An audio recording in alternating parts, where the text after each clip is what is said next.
Welcome to Wealthy Auditorium.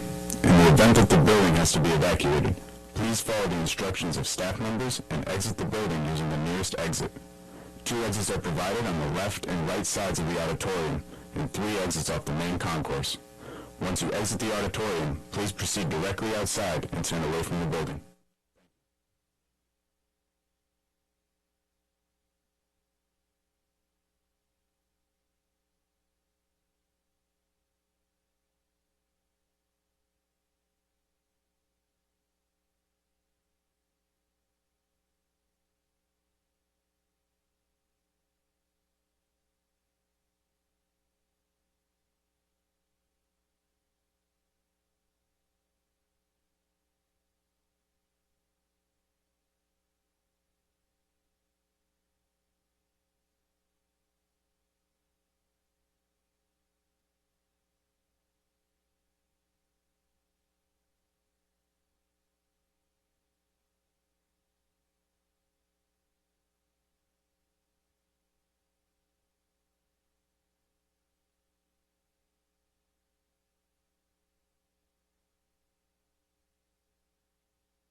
Okay, just in terms of how we're going to set this up, Senator Blumenthal will give some opening remarks, and then we will take questions to make it easier and to facilitate so that everybody can get their questions answered.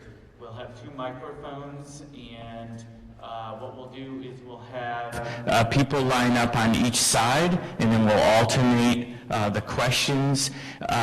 If we have a number of people, we have seats so that you don't have to stand all the time while you're waiting for the person in front of you to speak.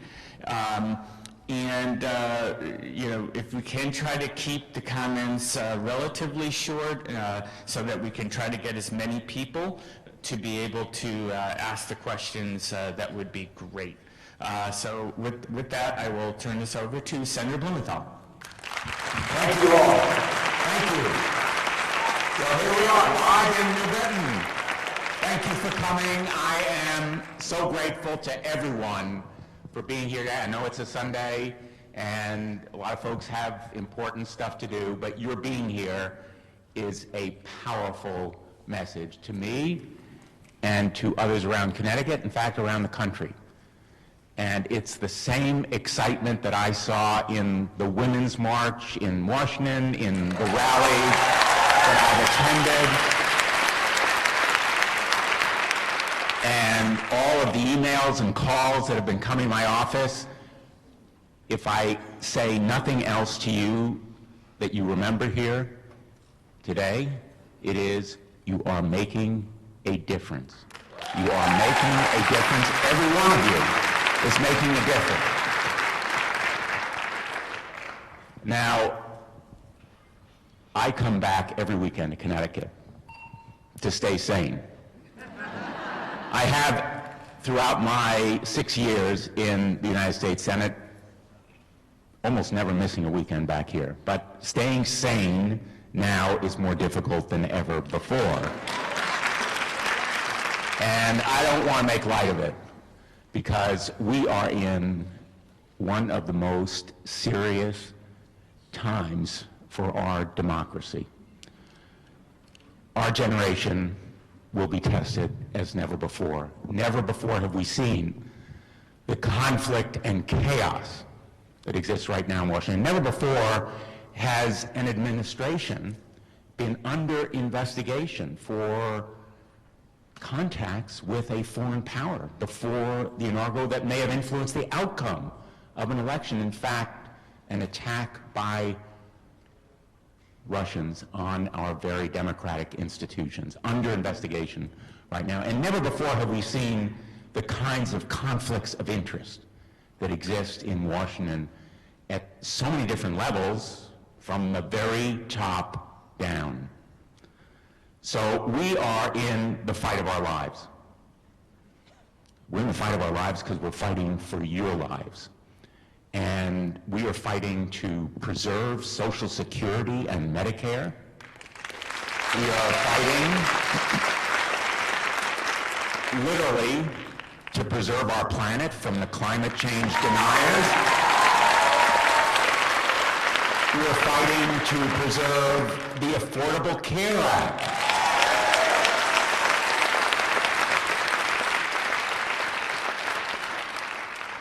We are fighting for a more just and equal distribution of wealth and income in our society.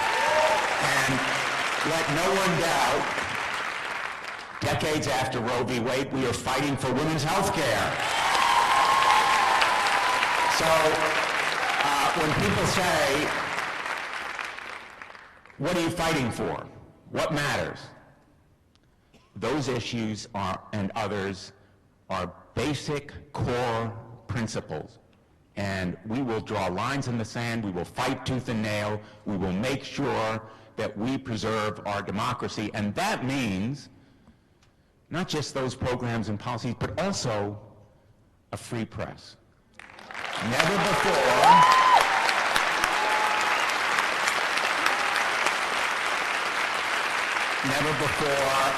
has our press been so threatened, so attacked, from the supposed leader of the free world attacking a free press, putting in jeopardy the First Amendment, which is the core principle of our democracy, and the attack on an independent judiciary. We will stand for the independence of our courts, because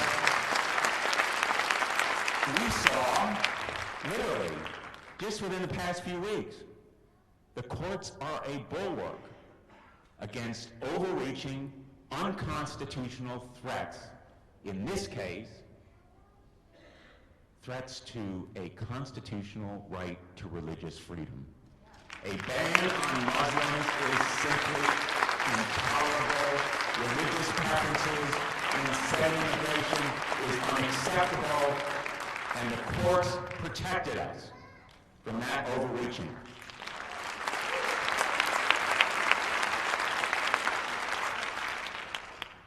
Again, these are core democratic principles. And our generation will be tested now as to whether we stood strong for these principles, whether we defended our democracy. This hour can be our finest hour, but only if we have the courage and fortitude to stand strong. So I'm here to say to you, I'm going to fight tooth and nail. I'm going to draw lines in the sand. I will use a filibuster if necessary to stop a Supreme Court justice who is antithetical to these principles. And all of us can participate. You are making a difference. At the local level, you can make a difference politically.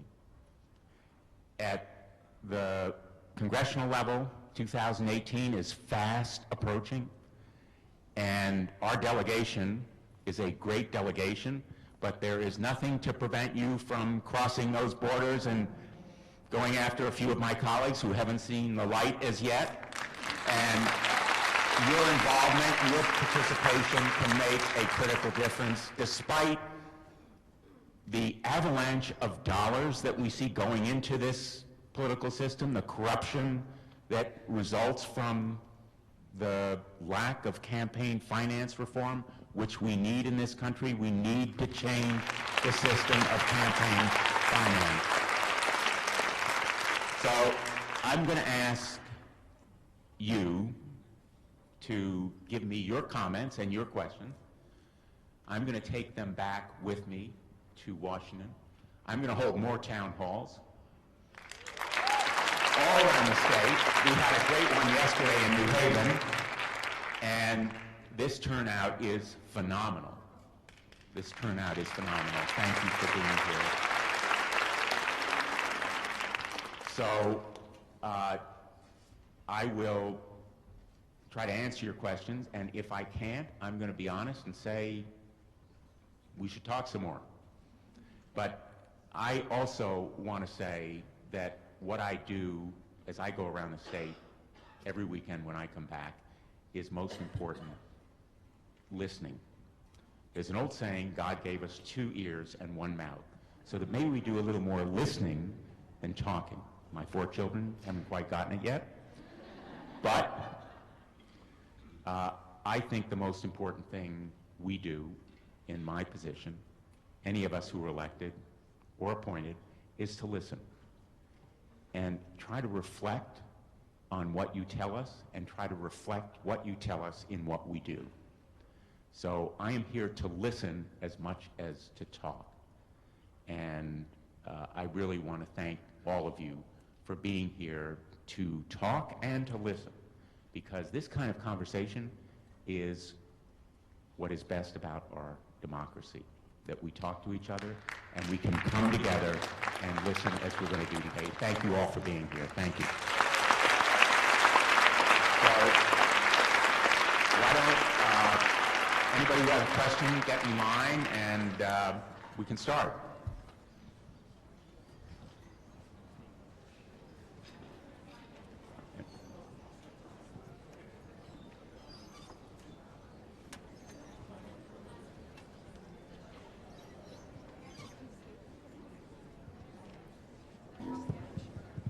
Why don't we begin over here?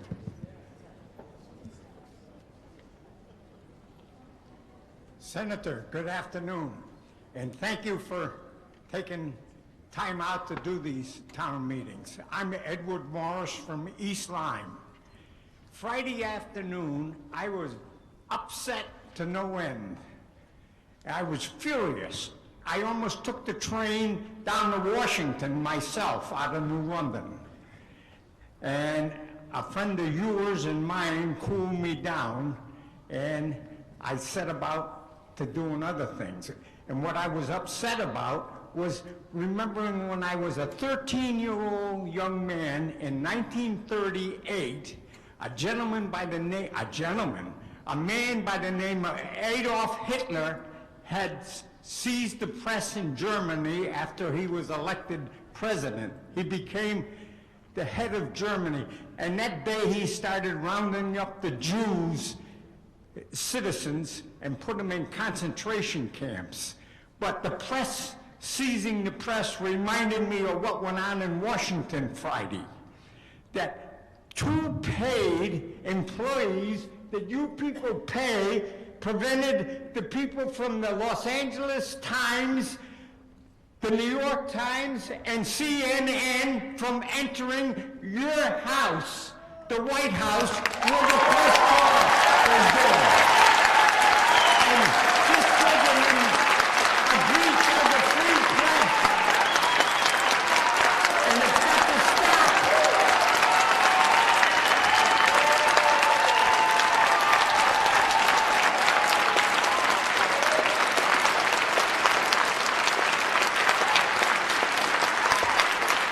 So, I would love to have you go back to Washington and fight for the free press and fight for us, because I know you do.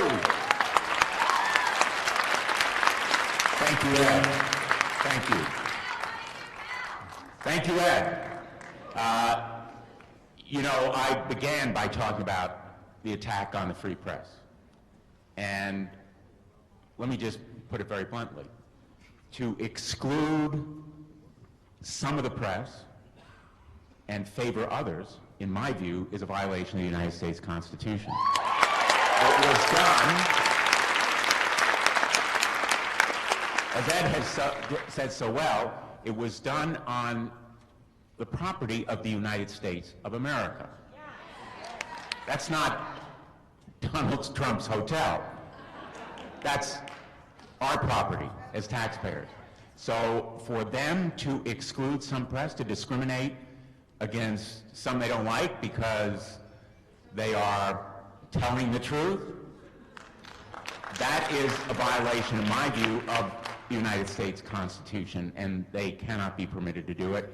And I will go back and seek to do something about it.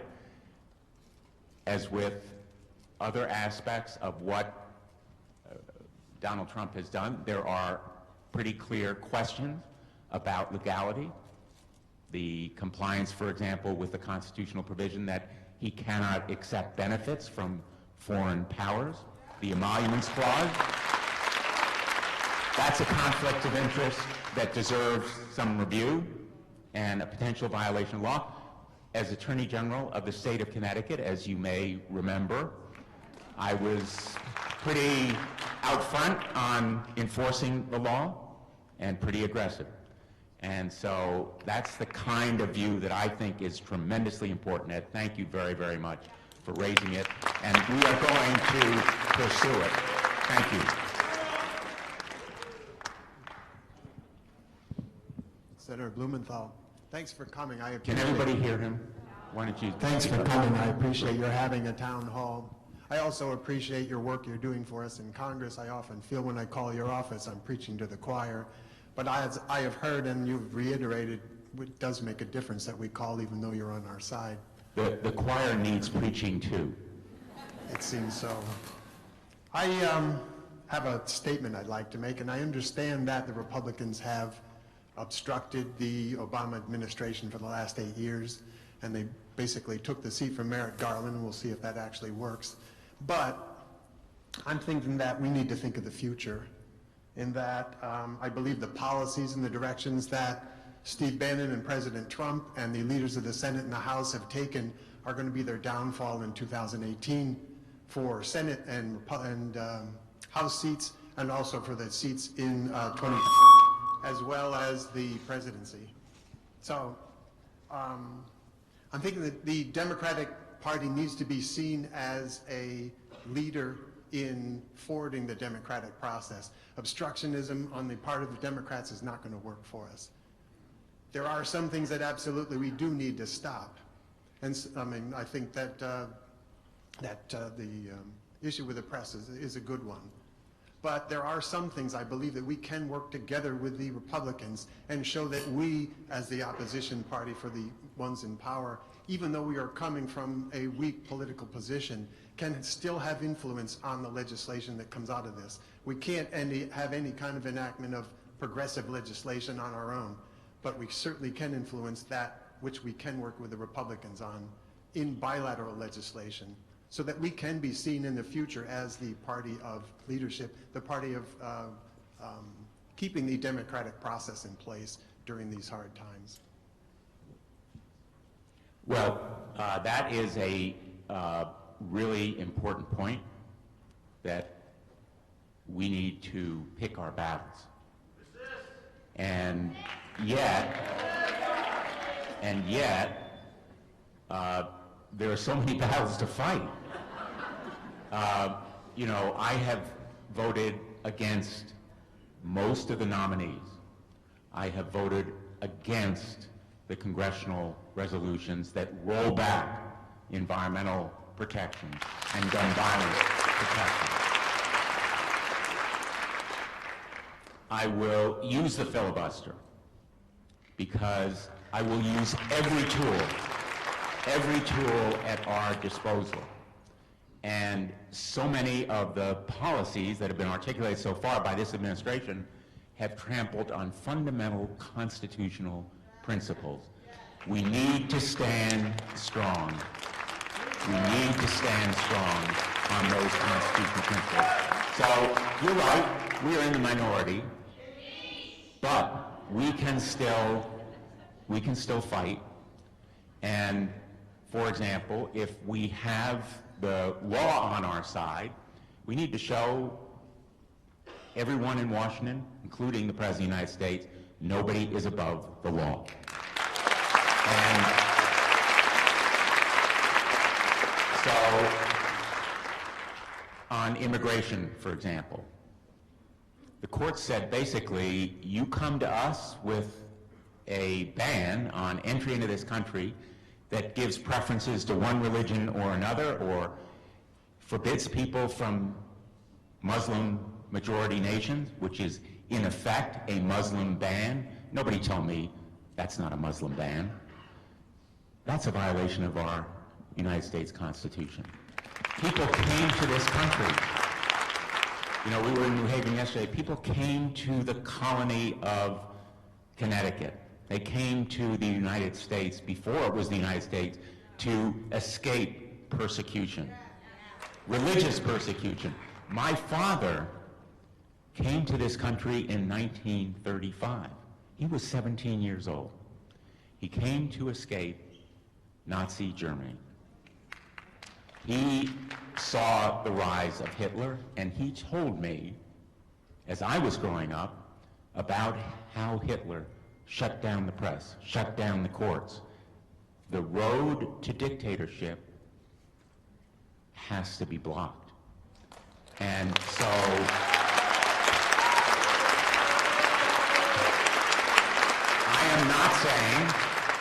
I'm not saying that Donald Trump wants to be a dictator. I'm not.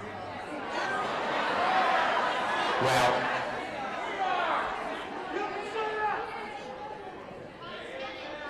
we need to stand strong to make sure it doesn't happen here. We need to be sure that we protect our democracy, and that's why we're here today. And let me just say about my dad, who passed away some years ago. When I saw the Trump executive orders on immigration, I thought how sad and ashamed he would be.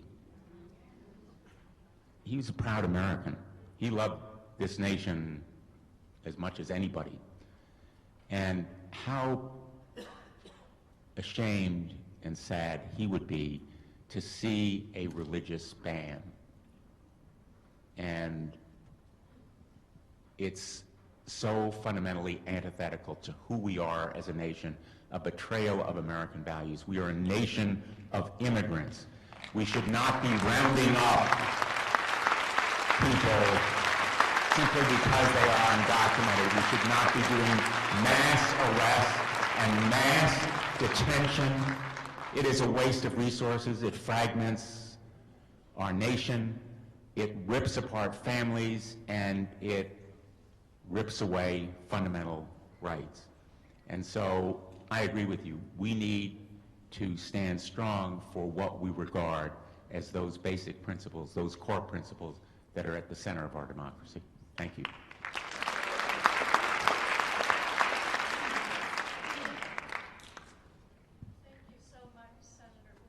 For being here today. Thank you for fighting for us and doing all that you're doing in Congress. And I too am very concerned about the erosion of our free press, which we need to have a free democracy.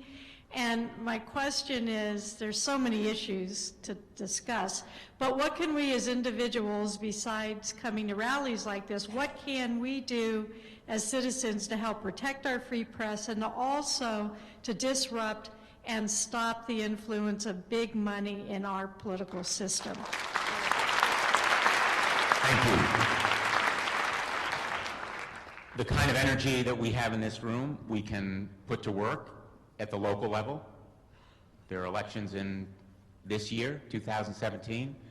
We can organize through local town committees, which exist, the political fiber and backbone of our country.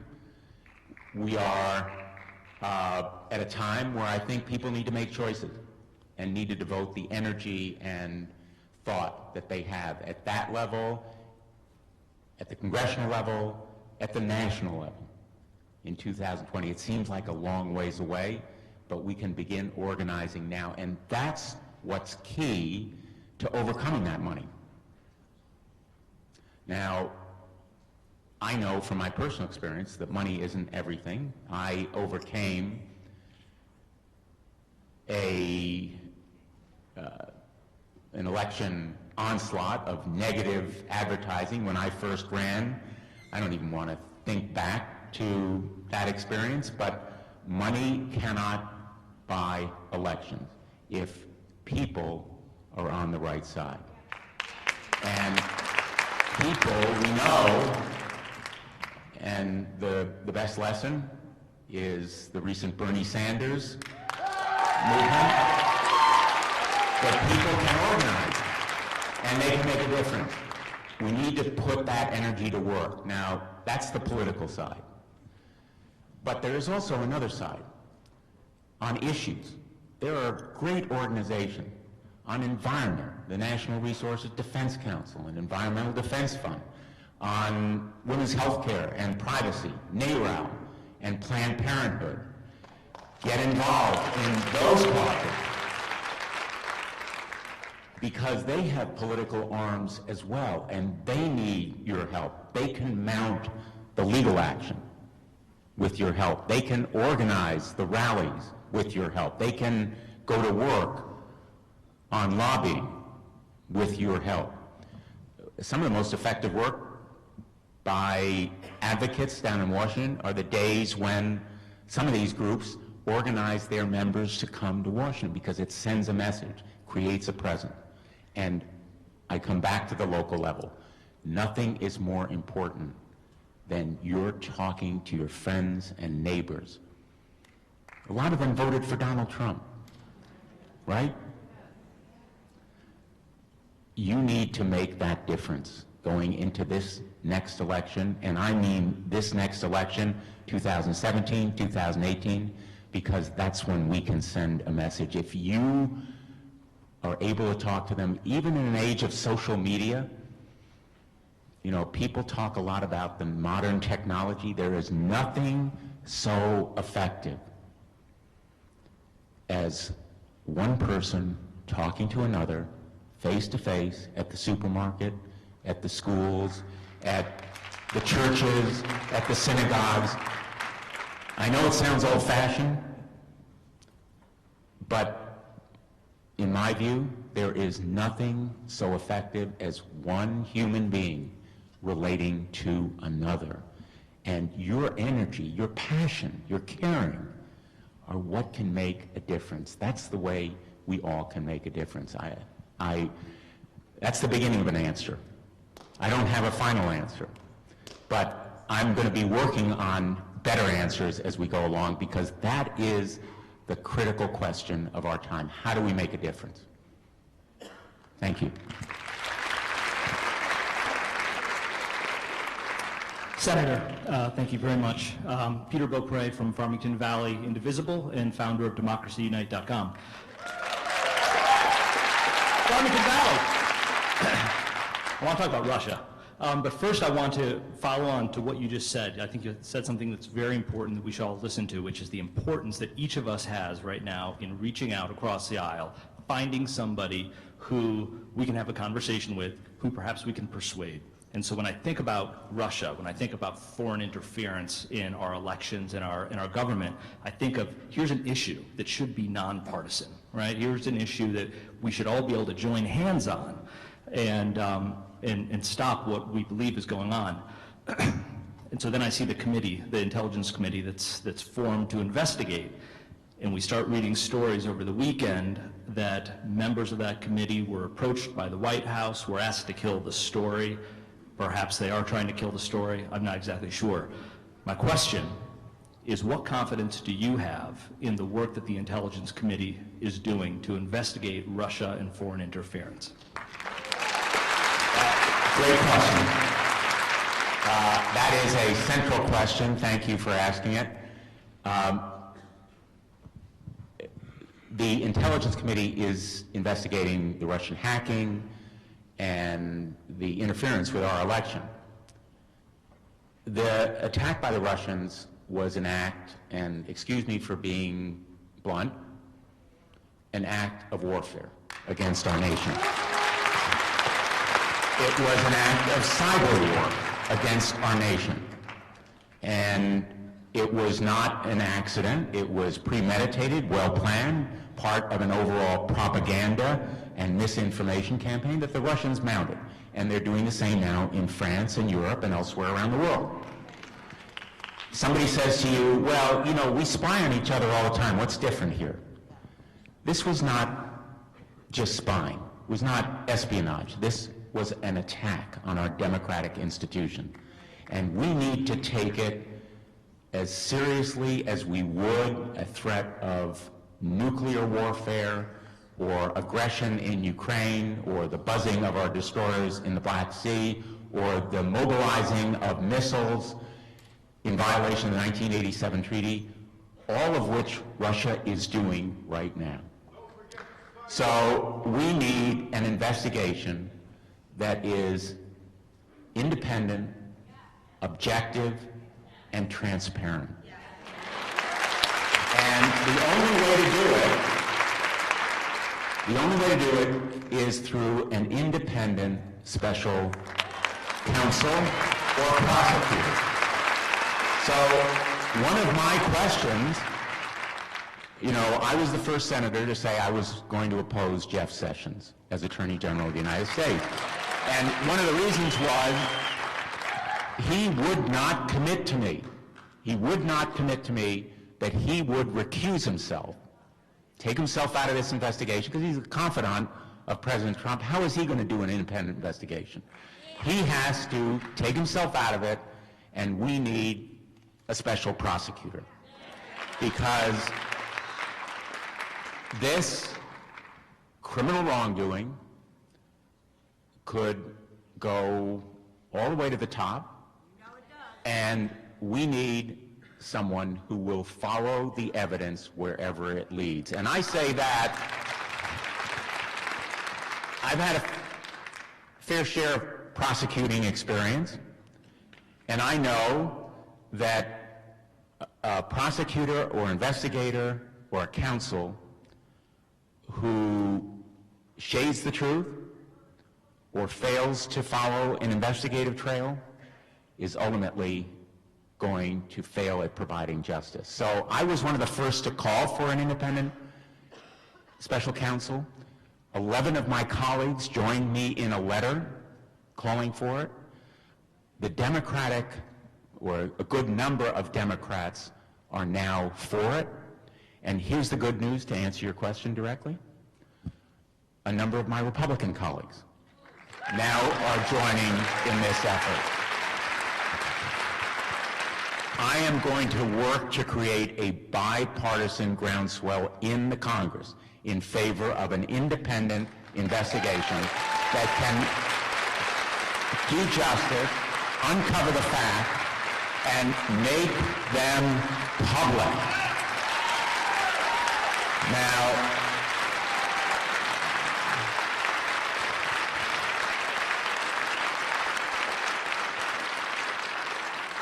why not the Intelligence Committee? Well, the Intelligence Committee is accustomed to operating in secret. Most of its hearings, or a lot of them, are held in what's called a classified setting, which means down in the basement of the Capitol, in a room that is secure. There is nothing wrong with secure briefings. I have them commonly, but they are closed to the public. They're closed to the press. And what comes out of those hearings and briefings is also closed to the public and to the press. The American people deserve the truth. They deserve to know what happened. And why should we be hiding it? Who are we hiding it from? The Russians know what they did. The American people don't know what the Russians did. They deserve to know. So that's my problem with the Intelligence Committee. There has to be an independent special counsel, an independent prosecutor to uncover the truth and follow the need to prosecute. Not just present the truth, but act on it. Now, I think we should also maybe have an independent commission so that there's a larger study of how the system needs to be improved, whether we should take additional action based on it. But again, transparent, objective, impartial, and it should be open to the public. Thank you for the question.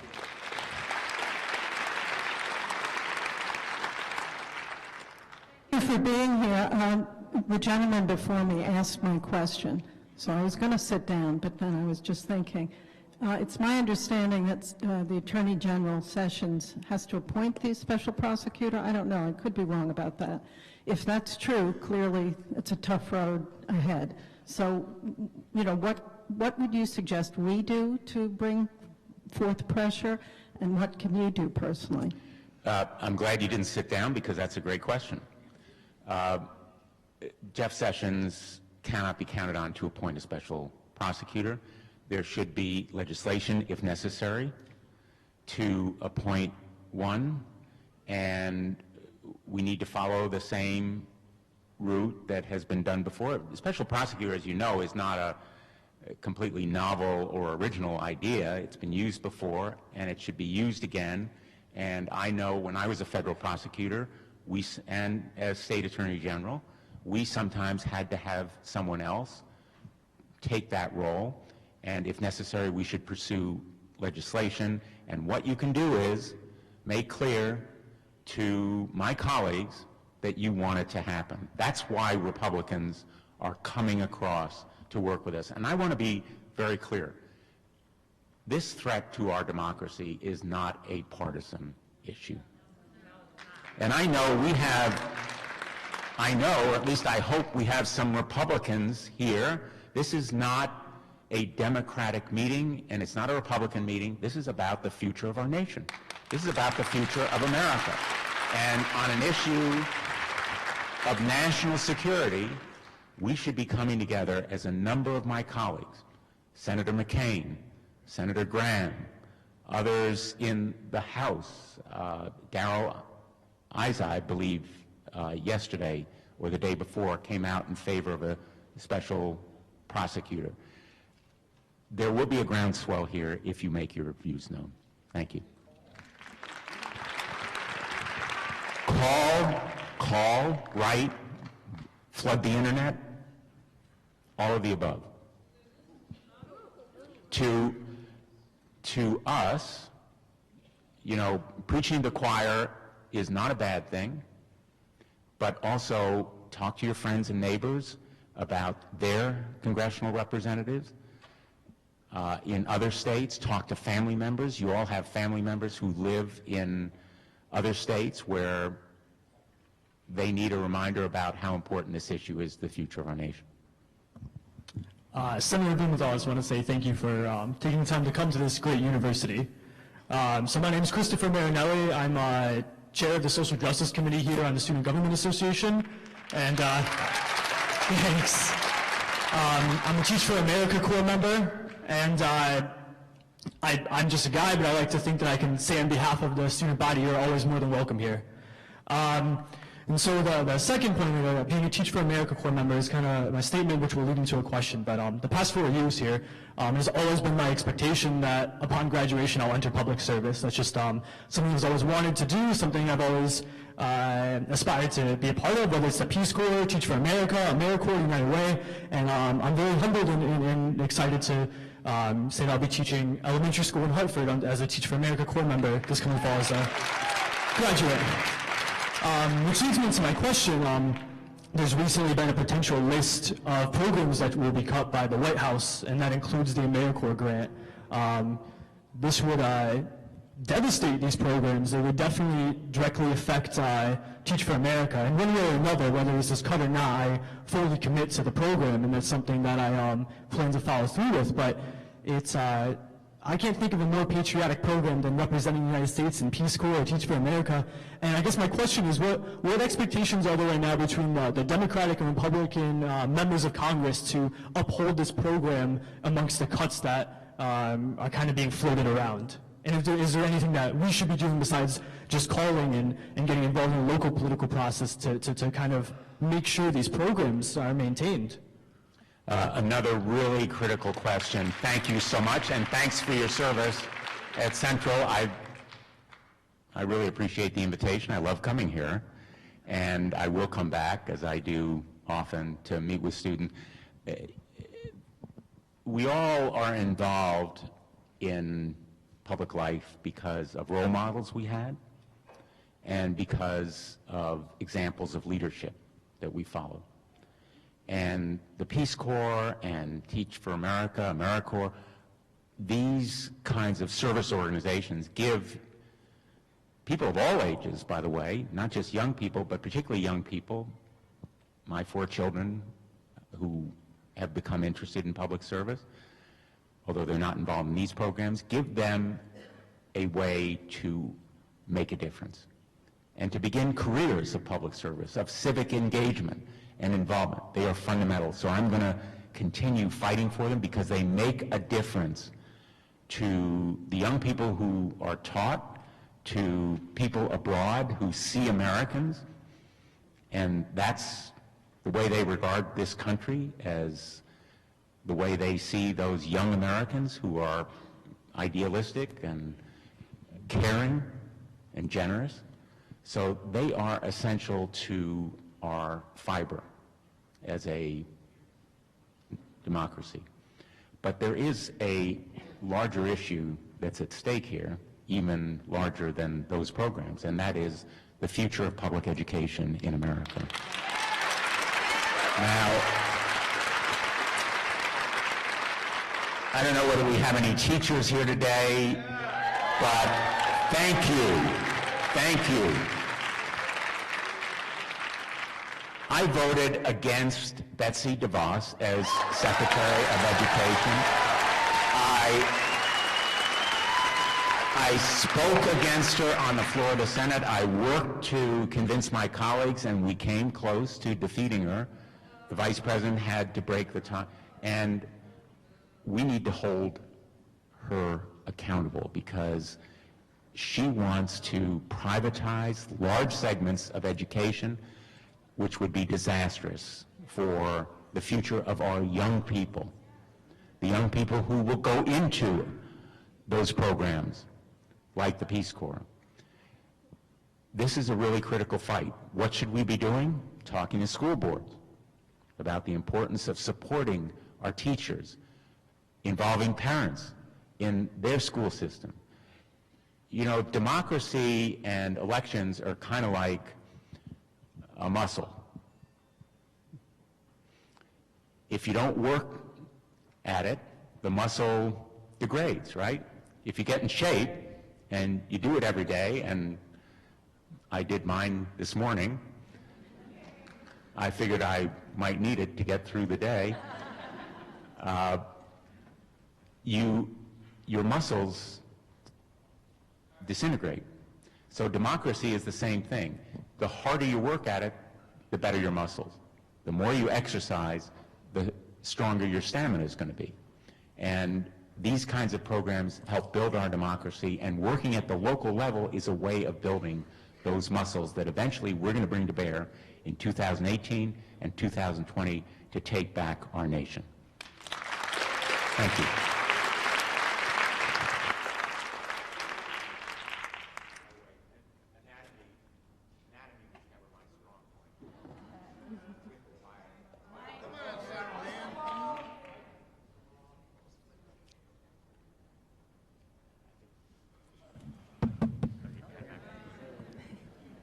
Hi, my name is Melissa Daly. I'm from Groton. My question is about health care.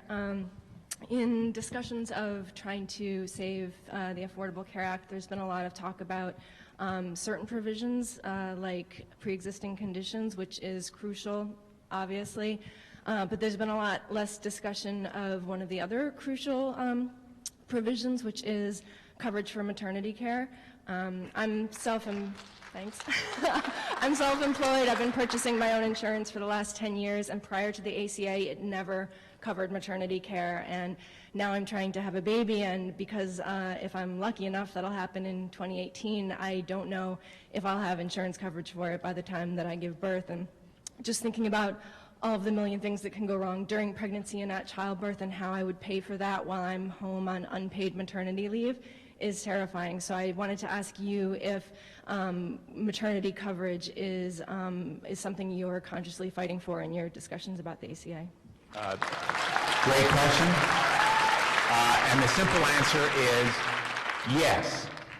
Yes, maternity care ought to be covered. Why would we want unhealthy babies? Why would we want to threaten a mom's health? It makes no sense from a human standpoint. It also, when you think about it, even if you don't care about the people, even if you're totally hard-hearted, and all you care about is the money, preventive care is cost-effective. If you invest in healthy moms and babies, you save money. If you stop obesity, you save money. If you stop people from smoking, offer cessation programs, you save money. You catch diseases or illnesses or issues before they cost more. We all know that from our own experience. That's why you go to see the doctor when something goes wrong at the beginning rather than let it become more serious. And I'm not a doctor, but here's what I do know. If we repeal the Affordable Care Act, 1.3 million Americans who now receive treatment for opioid addiction will go without that kind of service. The number of deaths in 2016, as was announced just a couple of days ago, the number of deaths was 917. That's a 25% increase over the previous year. We face in this nation an epidemic, a public health crisis of opioid addiction and overdose. And we can save money and we can save lives. And yes, it affects moms as well as babies who are born addicted. And the moms want to break that addiction, and we can help care for them. But not if we repeal the Affordable Care Act. And you mentioned pre-existing conditions. Now, when I was Attorney General, I went after insurance companies that denied health insurance coverage to people who they said had pre-existing conditions.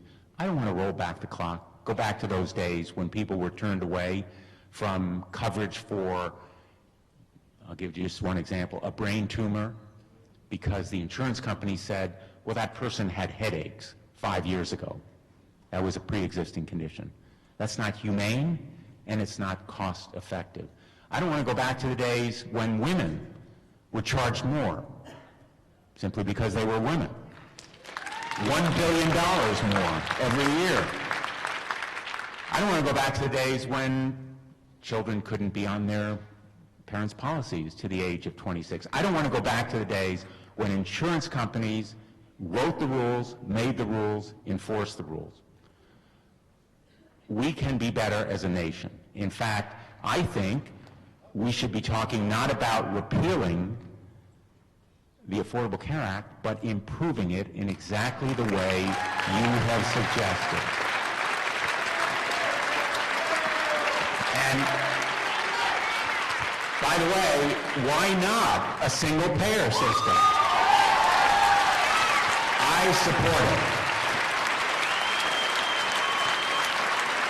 So, you know,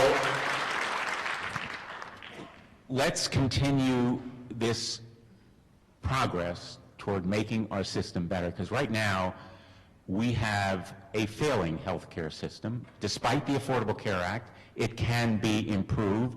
It can provide maternity care. It can help babies and young people and people of all ages to do better in avoiding the health problems that later cause even more costly and serious suffering. And so thank you for that question. We should continue the work toward a single-payer system in the United States.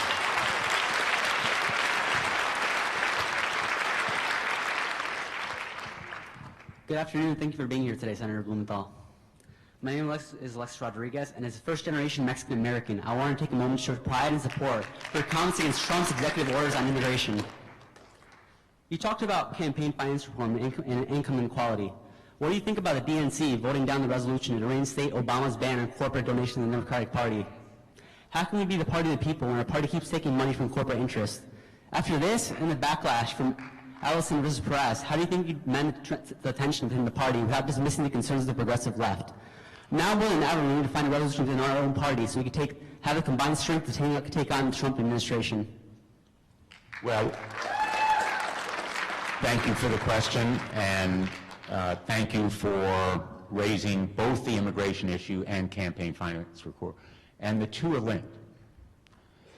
I'm going to be very blunt. What we need is to recreate the coalition in favor of comprehensive immigration reform that we did just a few years ago. And we, all this talk about mass detention, mass arrests, building up a wall, the cost of $30 billion, and it could be more. Why not use those resources to improve health care? Why not use those resources to improve public education? We need a coalition, and it should be bipartisan as it was then when, and I'm proud to say I helped to write the bill that passed the Senate overwhelmingly to provide a path to citizenship for the 11 million people who are now in the shadows, the 11 million undocumented that Donald Trump wants to simply round up and ship out. It will never happen. And it would be economically disastrous if it did, because our business community, those folks who put big money into campaigns, they ought to recognize they have a stake in comprehensive immigration reform. So I'm hoping that we can recreate that coalition, even under this president, and pass a comprehensive immigration reform bill that provides a path to earn citizenship for those 11 million undocumented people who right now work hard, they pay taxes, they raise children, and a lot of those children are dreamers who were brought here as infants and young people, and they should be permitted to stay here as well. And we don't want to rip apart families or waste resources or strip away constitutional rights. We should be doing campaign finance reform, which is a difficult objective, but even before then, accomplish immigration reform. You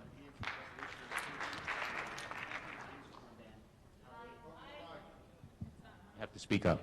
What do you think about the DNC voting down the resolution to reinstate Obama's ban on corporate donations to the Democratic Party? I think we should have a resolution by the DNC, and at its next meeting, I will work to have that kind of resolution. All right, great.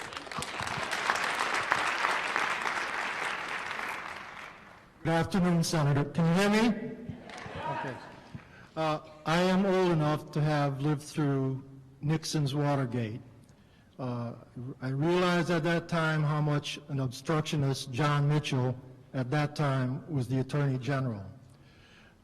Impeachment is treason, bribery, and high crimes and misdemeanor. I think number 45 has violated all of those.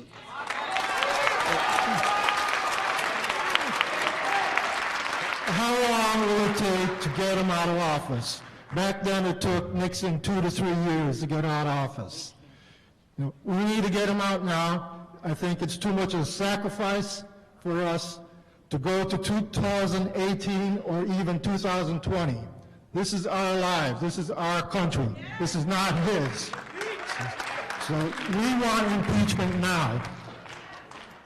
Well,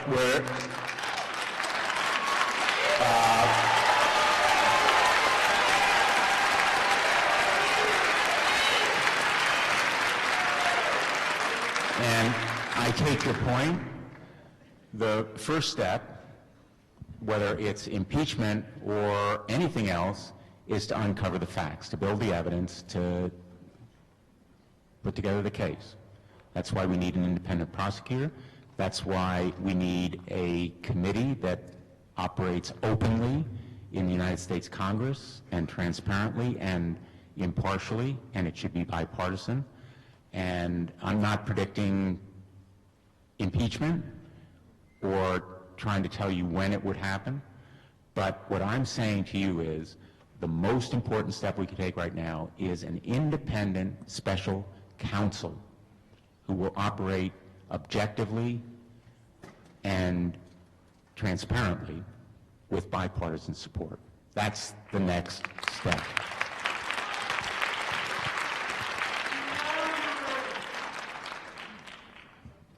My mic's on. There we go. Thank you for being here today, Senator Blumenthal. I have two concerns. One is kind of looking around the audience. I am one of the very few young people here, and I... Thank you. They all look pretty young to me. No offense, no offense. Thank you. So my first concern is, I agree with you, face-to-face is definitely important. I pester my boyfriend every year to go and vote. Yes, I do. And so does my dad. Lovingly, 6 text messages by the time he gets home. But how can we get young people involved? And my second question, I actually work in the field of disabilities as a training specialist, and am very concerned about funding being cut, and more than that, euthanasia coming back. While it seems extreme for that to happen, we had a president of the United States who mocked a disabled reporter while on the election campaign trail, and that scares the good God out of me. So one, how can we help, and what can you do to help that? Because it truly, truly shakes me to my core, and being in the field, there's a lot of resources that people do use, up to and including the ACA. I'm going to be fighting for more resources for special education, which, by the way, the Secretary of Education has doubts about, but education... I have doubts about her, so it's okay.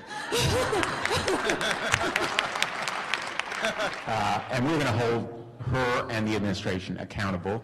I will work for additional funding to be provided to our schools, our public schools, so that they can do more with people who are disabled. And I'm going to be fighting for those legal rights that they have. And as for what you can do, I'm not saying you're younger than anyone here, or that you have more energy, because I see some pretty energetic people in this room. Me too.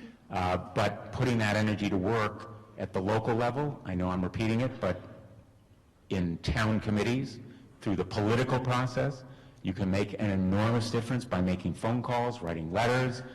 Believe me, this stuff works. When I tell my colleagues, I've received, pick a number, 1,500 phone calls, I've received X number of emails, this stuff works. And when they get emails, and sometimes there's no way of knowing where exactly they are from, that makes a difference too. So you can harness this energy. You can make a difference in those ways, and on campuses like this one. These are really tremendous resources. There is a labor force here, politically, that is incomparable. And if you can work to make people your own age aware. I hate to say it, but young people vote in fewer numbers proportionately. Oh, I know. So reaching out to your friends, you can make a big difference. Thank you.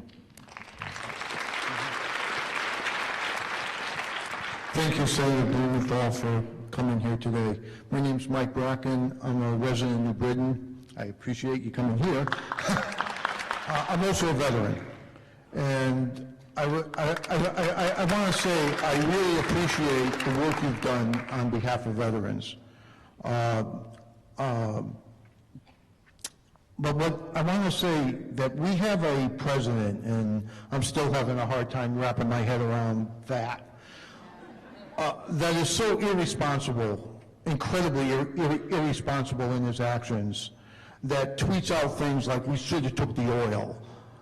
He puts a target on every service member who's serving overseas. I mean, that's treason to me. It's beyond unacceptable. My question for you is this. I've been a Democrat all my life. I've been a liberal Democrat all my life. I have never been more disappointed and thoroughly disgusted with my own party than I am today.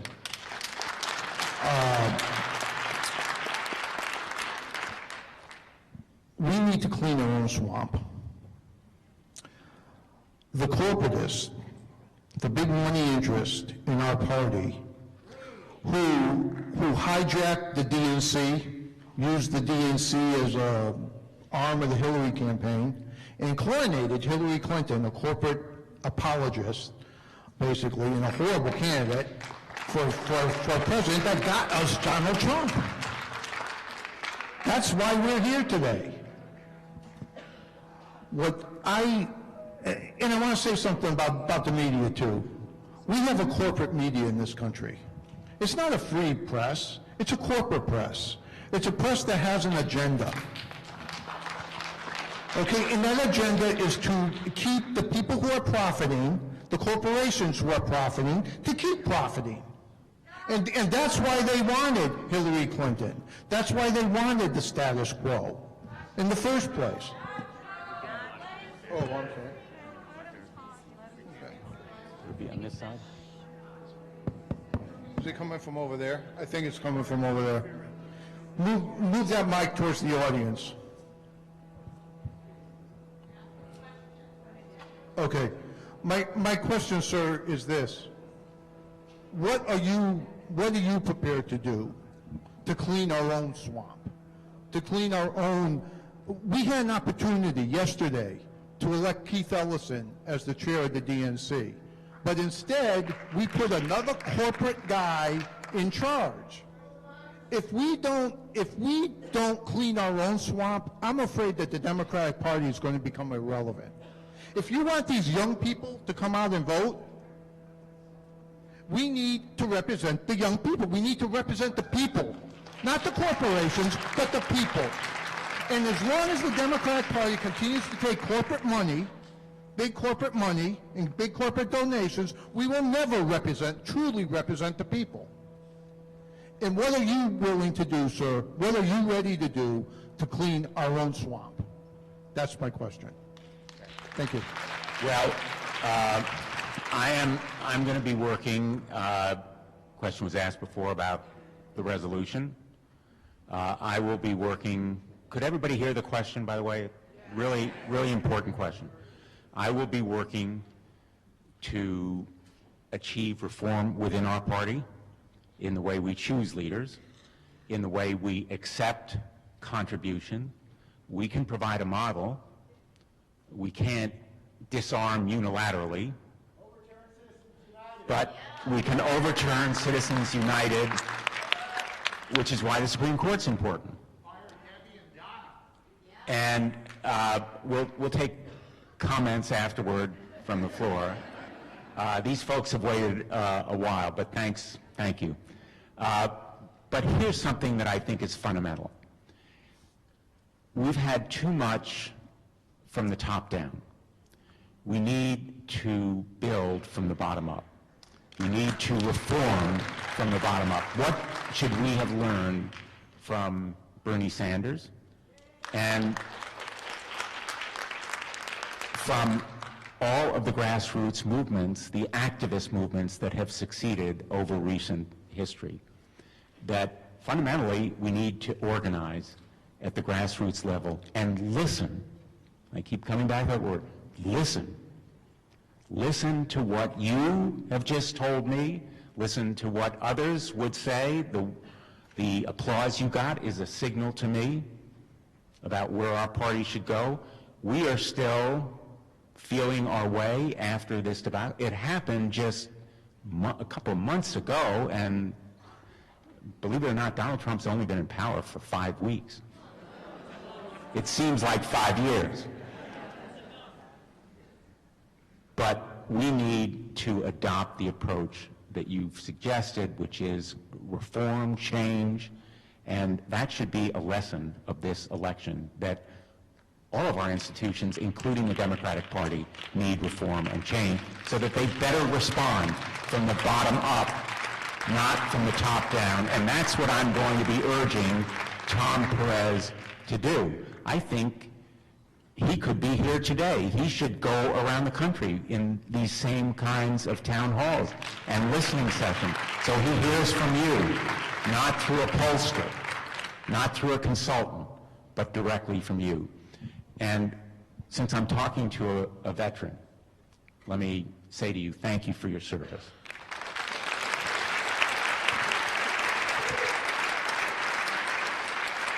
I'm on various committees in the United States Senate. I'm on the Armed Services Committee. I'm on the Judiciary Committee. I'm on the Commerce, Science, and Transportation Committee. We haven't talked about a lot of issues here, but the issue that I spend a good part of my day, every day on, is our veterans. I'm on the Veterans Affairs Committee. I have 2 sons who have served. One, my oldest, our oldest, served in Afghanistan in the United States Marine Corps Reserve, Charlie Company, 125, in Plainville, not far from here. And he was deployed to Afghanistan. He's back now, safely, fortunately. I have a son right now. Our second son, Michael, is deployed in the United States Navy abroad. I don't know where he is right now. He's abroad and he's deployed. And that's why on my lapel I have a blue star. Often people come up to me and they say, "What's that pin? Is that the Connecticut state flag?" Most people don't know what the blue star is because most people do not have a loved one who is deployed, which is the reason I wear this blue star. But I can tell you that I wear it with pride, and I respect every veteran who has worn the uniform of our United States military. And I will be fighting. I will be fighting to make sure that we keep faith with our veterans and provide them with the jobs and skill training, and yes, the health care that we have an obligation to provide them. It's not beneficence, it's not charity, it's our obligation to care for our veterans. And this cause should be bipartisan. There should be nothing Republican or Democrat about helping our veterans. It should be bipartisan.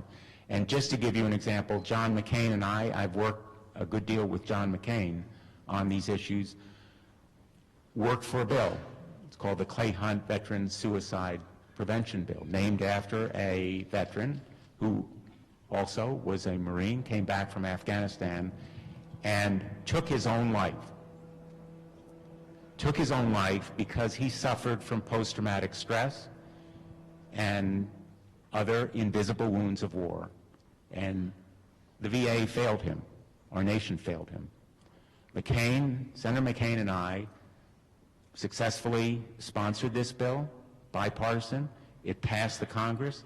President Obama signed it. But that's just a down payment on the research and aid and outreach and assistance we need to give our veterans when they suffer from these invisible wounds of war like post-traumatic stress, because still, in the greatest country in the history of the world, our nation, veterans take their own lives, and that is unacceptable. So on all these fronts, healthcare, jobs, skill training, education. We need to do better and make sure that we leave no veteran behind. Thank you.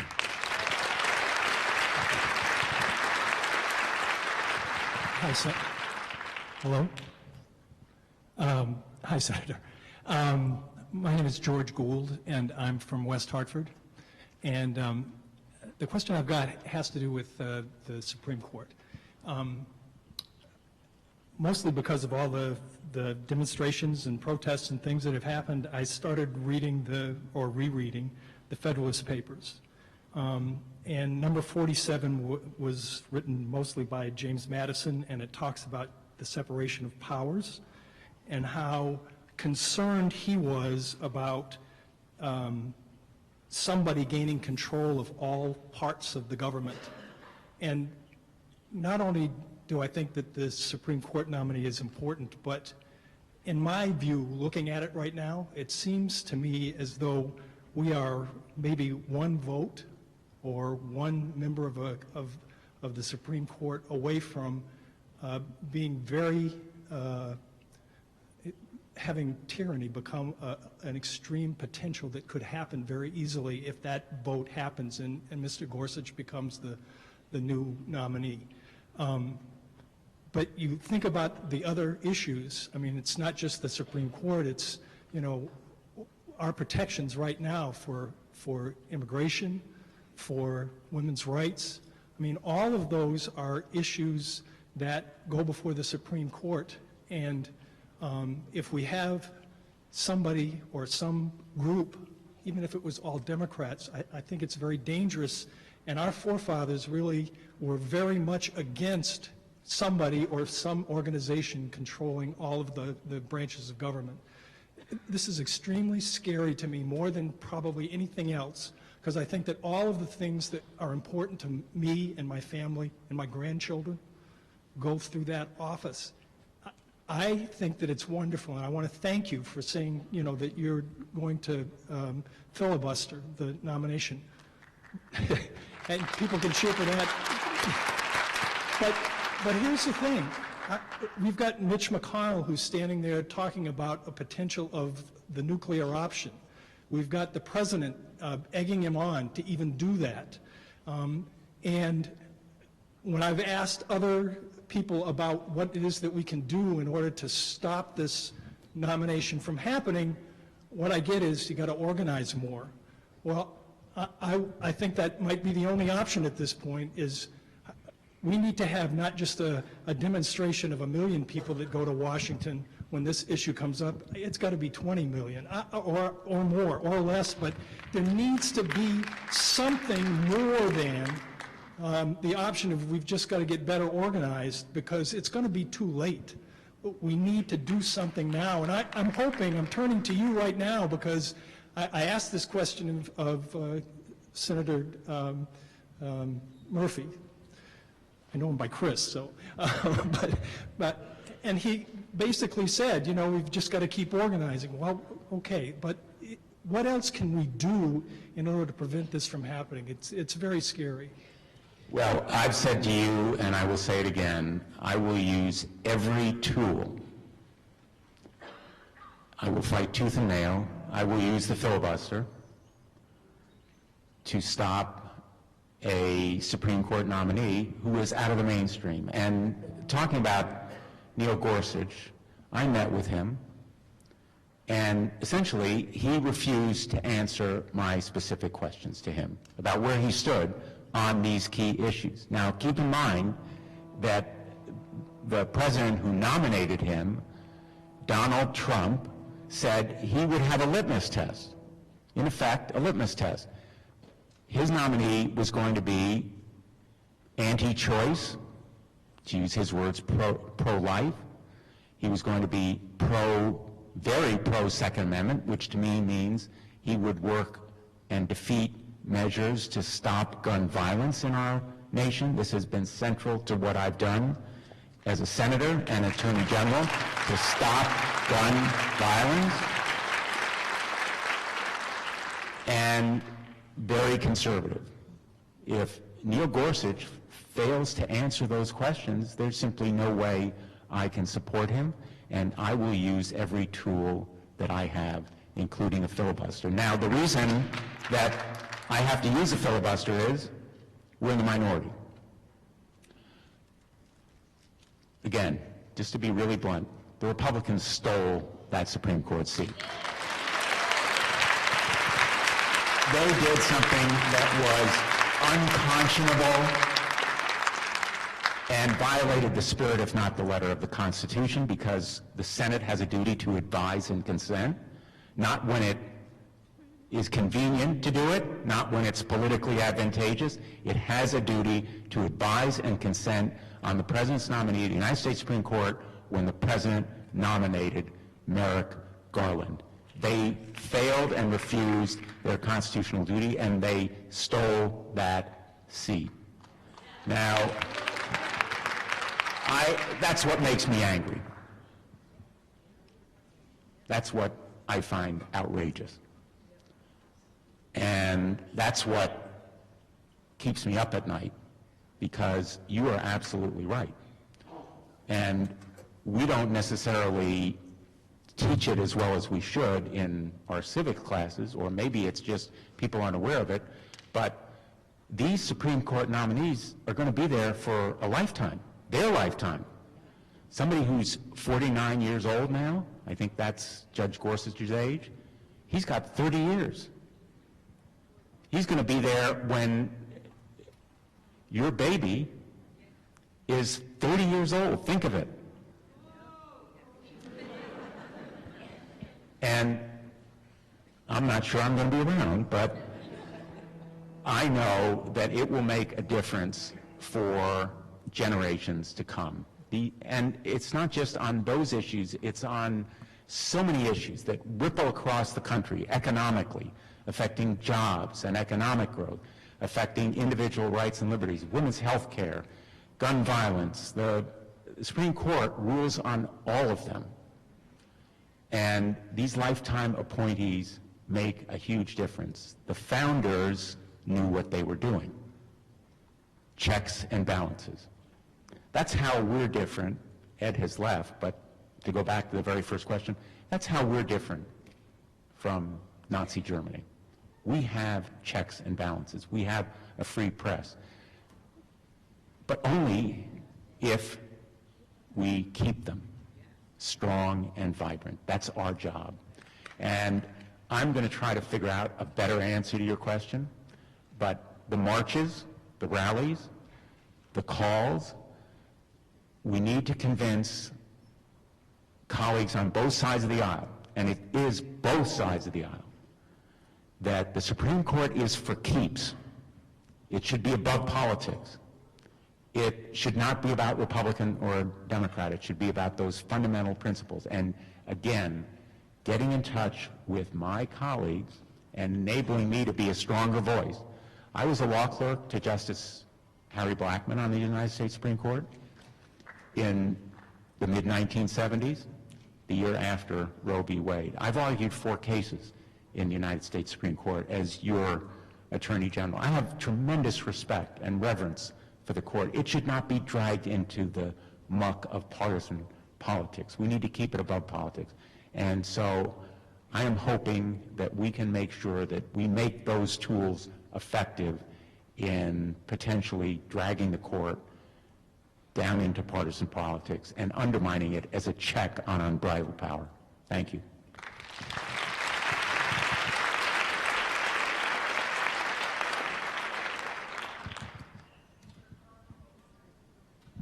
Hi, Senator Blumenthal. I love your shirt. Turn around so they can all see it. Thank you. I'm not sure if this is on. Can you guys hear me? Is this on? Okay. No? Okay, no problem. My name is Carol Rizzolo. I'm from Guilford, and I'm one of the founding advisory folks on the Connecticut Shoreline Indivisible Group. So, thank you. In the last 4 weeks, we've gone from 20 members to a meeting yesterday that was over 200 members. It's extraordinary. So we have several different working groups, and the intention of these meetings, of course, is that the smaller subgroups actually have action items and actionable items that we're doing. So I am on the General Advisory Committee, but I'm also the chair of the ACA committee. And one of the challenges has been, there are easy things globally to say, my God, Planned Parenthood is threatened, oh my God, we've got to fight with narrow women's health issues. It's kind of everywhere. We're fortunate enough to have Sean Scanlon as our representative, so we're easily connected into what's happening insurance-wise in Connecticut. But in the interest of trying to have actionable items locally, as the ACA chair, we're kind of not totally stumped, but there's a question, of what can we do here locally to fight? We're connected to Universal Healthcare Connecticut Foundation with Lynn Ide, so we're connected there, but we really want weekly things. What can we be doing here in Connecticut for the folks who are going to be impacted here in the state by issues around the ACA? Thank you. Well, thank you for all your great work, and I would love to come visit with your group. Score! Thank you, of course, that'd be great. Wonderful. Well, the gentleman right behind you knows my calendar for the next whatever. There we go. So we'll arrange it. That'd be great. I love that group. And isn't that great? From 40 people to 200? 20 to 20 people to 200 200. in weeks. Folks, this is what democracy looks like, right? Yeah. This is what democracy looks like. You're being here. 180 people joining in this kind of grassroots action, and there will be more. Right. There will be more. This, right now, is simply the beginning. So, here are some ideas. Why not contact some of the businesses, maybe insurance companies, others who have a stake in the ACA, reaching out to them. I'd be happy to work with you in fulfilling some of these ideas. But part of the frustration right now is, as you know, we don't even know what Donald Trump wants to do on the ACA. He says he wants to repeal it. He doesn't. And it's a little bit like, I compare it to the dog that catches the bus. Okay, we got it, now what do we do? That's their view, because they say, well, repeal it, of course. That's what his Secretary of Health and Human Services has said. He's committed. We're going to repeal it. He doesn't care about replacing it. But the president says, well, we got to replace it. And they don't know what to do about replacing it, because at the end of the day, in fact, the wisest course, the only sane way of dealing with it is to improve it, to provide maternity care, to fix the problem, but not decimate health insurance. Their talk is destructive because it's undermining the exchanges, and we need clarity as soon as possible. But I would be delighted to work with your group. I understand the frustration, because it's like punching with shadows, because they have shadows. They don't have a plan. They don't have a specific proposal. But we know what needs to be changed and improved. So let's go to work. I look forward to it. Thank you. Thank you so much. Good afternoon. I would like to speak to the issue of healthcare, something I've studied for 30 years. I'm a mathematician and a Medicaid expert, having serviced this district. What I would like to see is repair, and would like to see you and some other people come to the table with repair. I think there are a lot of common concepts that we would like to keep. Any American with common sense would go for these. So let me just read off some of them. No cherry picking by insurance companies. No ceiling on med expenses. Kids who can't find employment, I'm fine with them staying on parents' insurance. I don't know of any insurance company that would turn down a check. Allow purchasing across state lines so that we can facilitate interstate competition. Remove all those silly fees, taxes, and high deductibles. I mean, any family of four who has a $6,000 deductible and a $10,000 premium. That is not insurance. That is not care.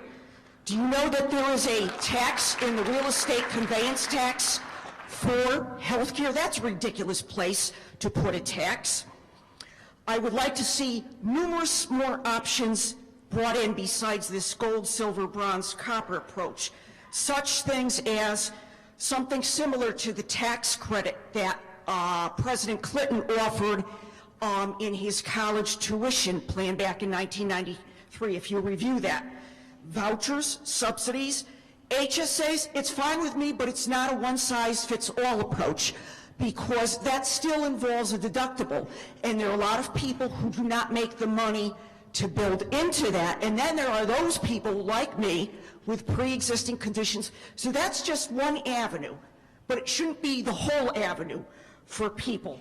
I would like to see a better facilitation of grouping of consumers. For example, many waitresses and waiters don't have insurance.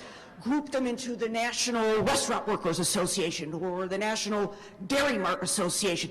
Anywhere you can increase consumer numbers, you bring in purchase power, then bring in the underwriters from the insurance companies and say, develop a layout of plans at different prices, different things for people so that they have something to pick with.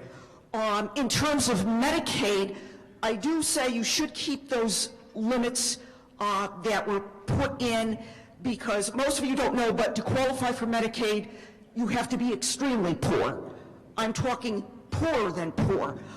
So you can't kick those people off, but it could be more efficient.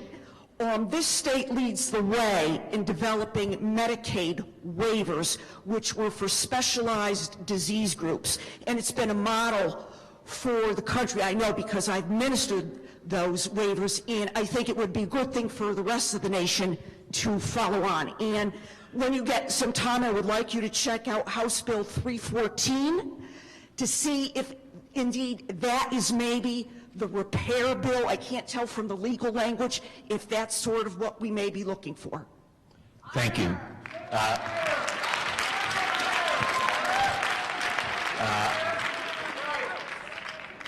I've supported many of those ideas.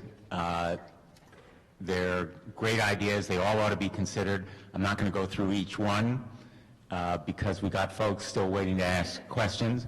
But I noticed that you've handed a document to my colleague.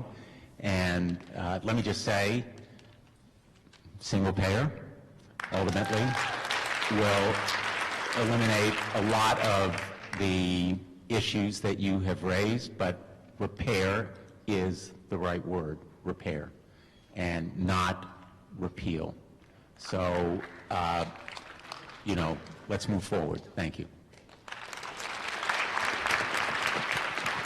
Thank you for being here, Senator Blumenthal. My name's Mallory. I live in Middletown. During the campaign, Clinton, Sanders, and Trump all said they wanted to get rid of the carried interest loophole, that they would support that. So I just want to see a show of hands. How many people here know what the carried interest loophole is? Okay, so that is affecting about 2,000 people who are hedge fund managers, money managers, who get to pay a lower tax rate on their income than you and I do. So all three candidates said that they were willing to get rid of that loophole and have everybody pay. You're talking about the carried interest. Carried interest loophole, eliminate it. So I'm wondering if you would work with your colleagues this session to submit a bill to end the carried interest loophole, because we're facing deficits and everybody needs to pay their fair share. It's only a couple thousand people. They're 300 million. And then part two is a modern Glass-Steagall Act. Only 2 banks have passed their living wills, so tomorrow we could still have another global crash because of the size. We have to separate investment banking from commercial banking. Raise your hands if you think we need a modern Glass-Steagall Act. Will you work with your colleagues this session to submit a bill that we could then all talk to our cousins and uncles in other states to call in and support? I have done so in past sessions. We will do so again this session on Glass-Steagall and on carried interest. I've supported eliminating the carried interest loophole for the entire time that I've been in the United States Senate. Why do you think it's not getting out of committee? The hedge funds managers are very powerful. The special interest money. Special interest money, campaign contributions, campaign finance reform. But, you know, I think also, and I don't mean to get bogged down in complications here, I think the investment community is realizing that there's something fundamentally wrong in the direction we're going as a country. How can we help you get it out of committee this session? By educating more people.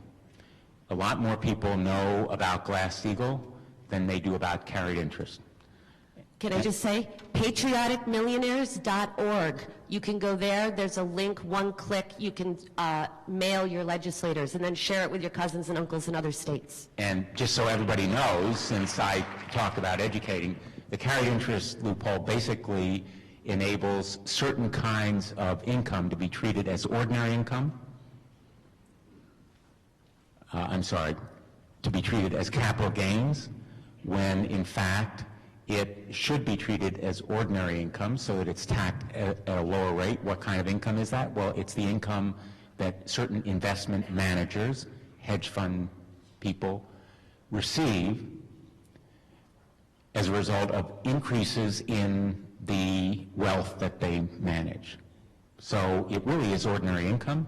It ought to be taxed at an ordinary income rate, not at the capital gains rate. And I have said this to my hedge fund friends, to the investment community. I've said it for 6 years.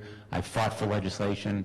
And another one of the bills that I think is tremendously important, and it should be bipartisan, is to make sure that certain kinds of bonuses or payments to executives in corporations are not charged to the company if they're above a certain level. In other words, if CEOs are compensated above a certain level, it should not be deductible. If it is Social Security. Who said Social Security? And,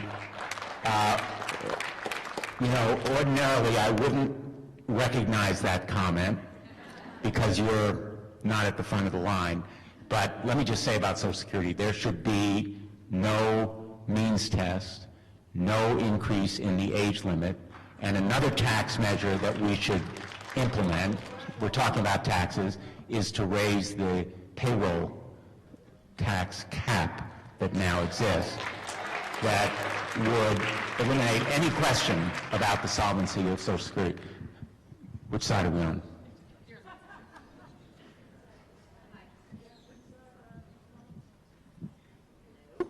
Hello? Okay, hi. I'm Janet Reynolds. I'm from Canton, Connecticut. I wanted to say one thing about the ACA, which is I hope that mental health. 1 in 4 people has mental illness. I'm the mother of a son with schizophrenia. It's critical to their care. But I've been a lifelong Democrat, and I'm wavering. I'm really waiting to see what is going to happen. Yesterday's chair election was not one that I thought suggested we were going to move at a level of progressiveness that I think is needed in this country to really affect change. So I'm prefacing by saying I'm waiting for the whats and the hows of this group of Democrats to see if I stay a Democrat or if I say new party now. With that in mind, you've mentioned the filibuster. You've mentioned reaching across the aisle, which I think is critical. You've mentioned legislation for a special prosecutor. I can't wait. But what we have right now is the first president not to divest of his interests and his business in a blind trust. And we also have a president who has not released his taxes. I understand the tax thing is optional, but this business conflict of interest is critical. And I want to know what and how you're going to work to change that.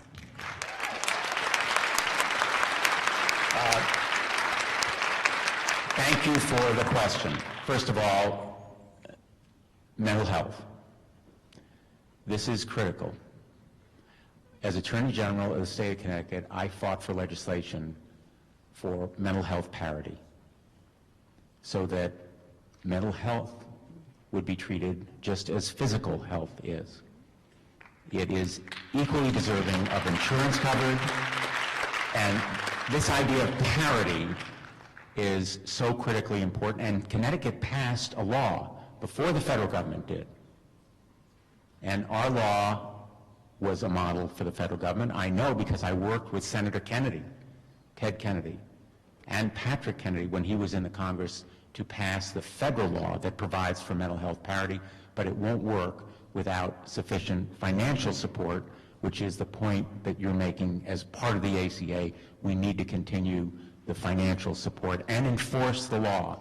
You know, an overriding point here is you can have the best laws. You can change the laws and improve them. If they are not enforced, they are dead letter. For most of my life, professionally, my job was to enforce laws. As the United States Attorney for Connecticut for 4.5 years, Chief Federal Prosecutor, as your Attorney General for 20 years, my job was to enforce the laws. If you don't have vigorous enforcement, the law is dead letter. That's why the courts are important. And that's why the emoluments clause of the United States Constitution is important. Now, I'm not going to ask for a show of hands as to who knows what the emoluments clause is. That's pretty good. The emoluments clause says no one in the federal government can take any benefit or payment from any foreign power or official without approval from the Congress of the United States. President Trump, in my view, is in violation right now of that clause of the Constitution.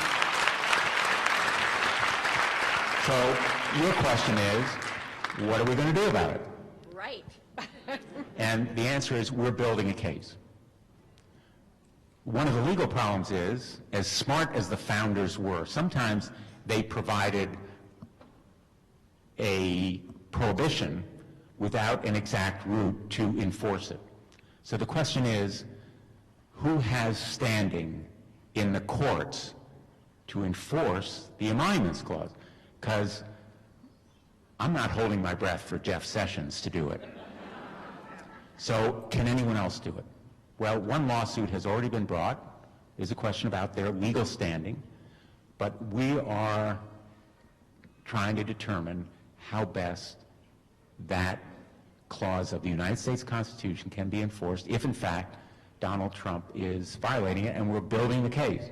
Now, the key point you made, factually, is he has not divested himself. He has not sold any of those properties he owns. He says, well, I established a trust. Well, it's not a blind trust. He appointed his 2 sons and a trusted advisor to run the Trump organization. Who we pay for them to travel. And we pay for them to travel. I mean, are you kidding me? But the benefits that are received when the Trump organization opens a new hotel in Uruguay or Dubai or wherever, the permits, the hotel reservation, the venue bookings, all are potentially in violation of the emoluments clause. And he has not established a blind trust, and he has not sold his ownership interest in the Trump organization. As every ethics expert has told him he has to do, Republican and Democrat have told him he must do. And it has been the practice of every president before him. So the answer is, we are looking for ways to enforce it. If you have ideas, and I think ultimately we will take action, we will move forward with some kind of action, whether it's in the Congress or elsewhere to enforce it if he does not take action to cure the problem that he has raised by his failure to sell those assets.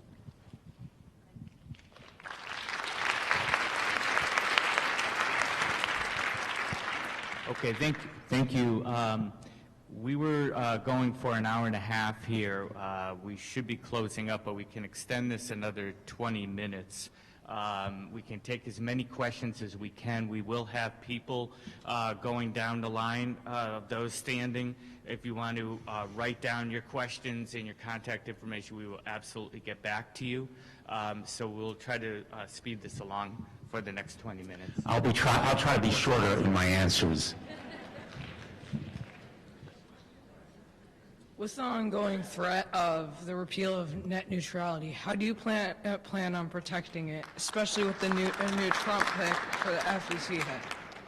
I've been a strong advocate of net neutrality. That's one of the core principles of the internet, that content providers should have equal access to the internet, and in effect, private interests should not be censoring. I will be proposing legislation to preserve net neutrality, and I'm hoping we'll have bipartisan support for it if the FCC changes its stance on it. Very, very important. And it will come through the Commerce Committee. I'm on the Commerce Committee, and I am the ranking member on the Consumer Protection Subcommittee. So we're going to be fighting for net neutrality. Thank you. Hello. I'm Peter Craig. I'm from New Britain. I'm an immigrant. I'm a veteran. A lot of ugly ideas have been normalized in recent months. Misogyny, racism, you name it, we've seen it. And chaos has also been normalized in our government. And what I'd like to point out is that that's not an accident. And Co-President Bannon has said in so many words that he wants to pull this whole thing down and replace it. And that's why I would ask your help, Senator, in normalizing a couple of other words which other people have already brought up, which are impeachment and treason, because we have seen treason committed, in my opinion, and I know you have to build a case for it, but if we normalize those ideas in the public discourse, I think we will be doing a service to us and our children. Thank you. Hi, I'm Lisa Merrill from Coventry, Connecticut, and also a member of Action Together. I would like to have you address the House Bill 610 that has been recently put forward. It's basically going to dismantle the public school system. It's going to give vouchers to ages 5 through 17, so that'll take away money from the public schools. It also wants to repeal ESSA, Every Student Succeeds, and it also wants to abolish the Nutrition Act of 2012. And I hope that you're going to vote no to that. You know, I'd be glad to talk to you about those bills. I think they're House bills. I'd be glad to talk to you about them. Okay. I'm not familiar with all the details. Okay. Thank you. Before you leave, Michael in back of you can get the information, your information, and I will get back to you. I'll give you a call later. Senator, thank you very much. Also, thank you to everybody else who is sitting in this room. This is what democracy looks like. My name is Deborah Cohen, and I'm here from Wethersfield. Senator, there have been some really horrible things coming out of North Dakota in the last several months. And there are two things that I think are related, and I'm really curious to know how you will address each of them specifically. The first is the militarization of our police, which, at least in the case of North Dakota, has gone so far beyond the pale that it defies description. When unarmed people are met with water cannons and rubber bullets and pepper spray, and most of you, I hope, know the rest of the list, it simply can't be tolerated. And since all of that has come to pass, I understand that across the country in several states there are bills being proposed that are going to curtail my rights as a protester to get out there on the street and say what I need to say. So I'm I'm asking you, what are the specific things that you will do, number one, to curtail the overstepping of law enforcement, and also to protect our rights as protesters? Well, let me first say, I've opposed the pipeline. Thank you. I've opposed the pipeline, and thank you for your thanks. And second, I have deplored the tactics that have been used, the overreaching, the excesses that have been used by law enforcement authorities in that part of the country against people who are simply exercising a lawful right to protest. And more generally, I've sponsored legislation that will review how the federal government supports, trains, educates local police as well as state police to make sure that they are cognizant and that they respect constitutional rights and liberties, because we are talking here about the First Amendment. That's the right that you have to protest peaceably, and those folks out there were certainly very peaceable in the way they were using their First Amendment rights. I can talk to you about in greater length about the legislation that I've introduced on the Judiciary Committee. I'm a member of the Judiciary Committee, and we have bipartisan support for some of that legislation, because Americans, regardless of party, should be in favor of enforcing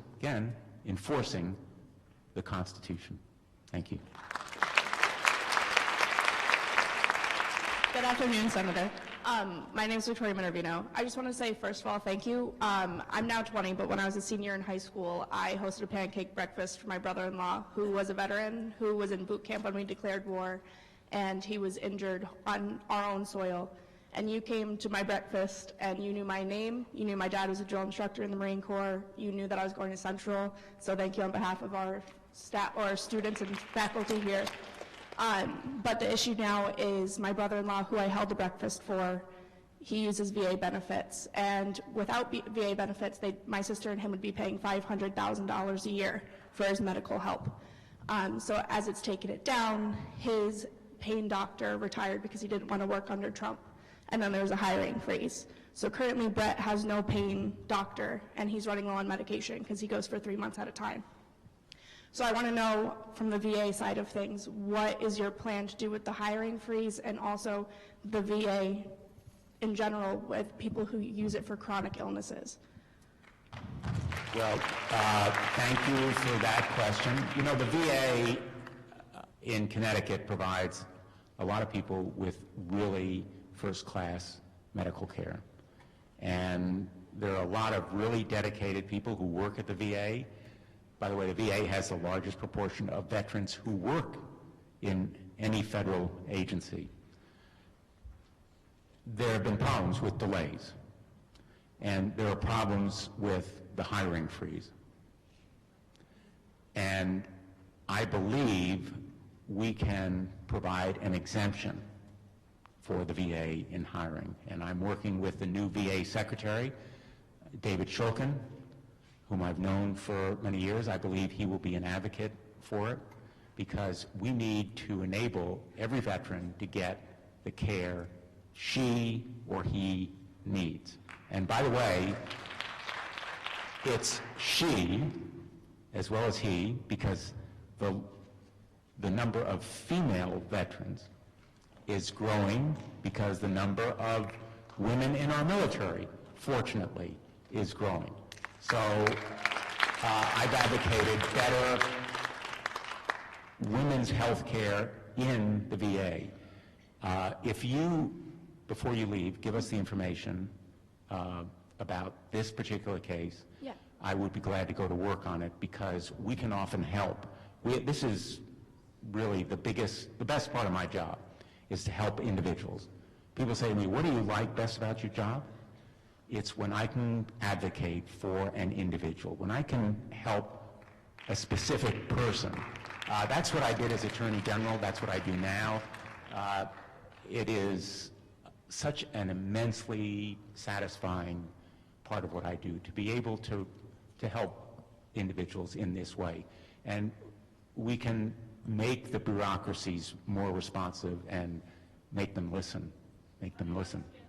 So give us your information. And we're also expanding. I'm working with John McCain again, but also with Johnny Isaacson. Both of them are Republicans. Senator Isaacson's from Georgia, to make sure that we retain and expand the choice program. The choice program makes sure that when veterans can't get the care they need in the VA, that they have access to private providers outside the VA.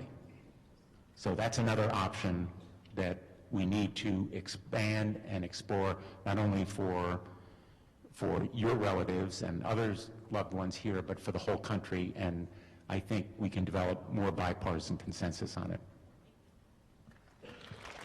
Hello. Hi. Am I on? Yeah.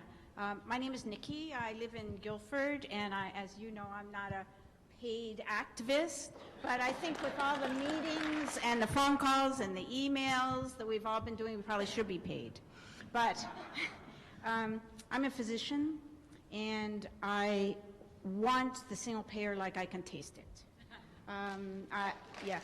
But I know that without the majority, in the situation we're in, we need to protect the ACA. From comments over the last few days from Republican congresspeople, it seems as though they're acknowledging that repeal, strictly repeal, might be, because of all the work we're doing, may really be impossible, and that perhaps what they'll do is amend it with their amendments and call it repeal, because they don't tell us the truth very often. And I'm very concerned about their amendments. Their amendments won't work. They talk about a pool for pre-existing conditions. States that have tried that hasn't worked because you need healthy people in the pool in order to be able to pay for. I want to say, as a resident of Connecticut, I am so grateful and proud of your representation, of all of our representatives and the stands they have taken on our behalf. But I am most concerned, especially given the very close win of Keith Ellison, but the loss, and the issue of corporate party versus grassroots party, and kind of what you've said about bottom up is really important. I'm very worried that our energy, our intelligence, our activism, if it doesn't get an electoral voice, it will shatter. It won't work. And this issue of, well, are you just going to say no? You know, are you just going to say no to everything, or are you going to work with them? Well, of course, they haven't given us anything to work with. But I'm really worried, and I want to say this to you because I know.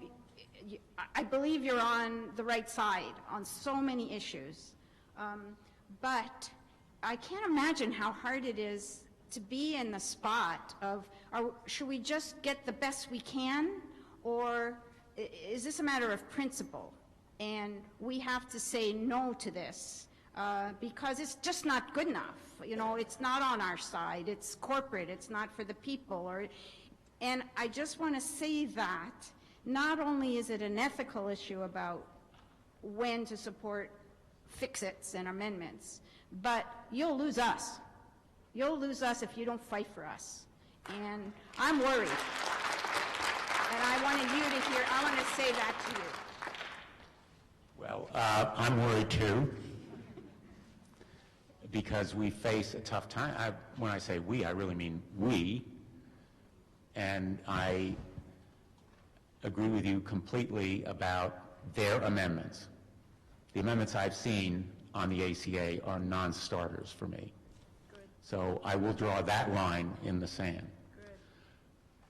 Let me give you another example, though, on infrastructure. Everybody in this room knows, because you drove here, that we need to repair our roads and bridges, and, by the way, also rail, mass transit, our schools, ports, airports, and our VA facilities, our VA facility.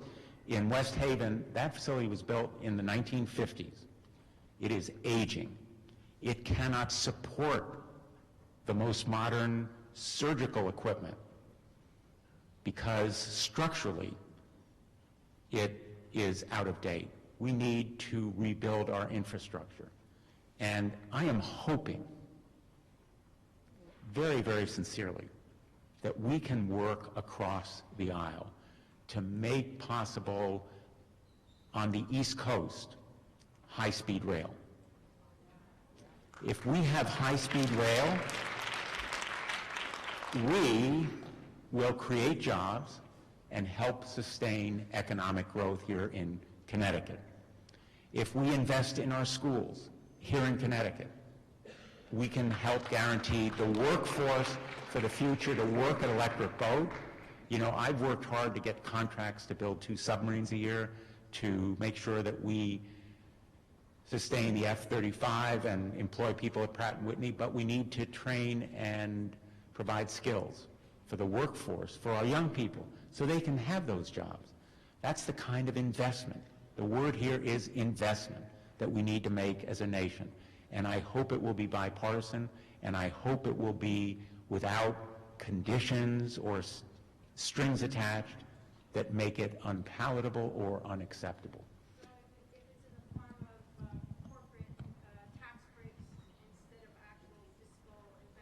Exactly right.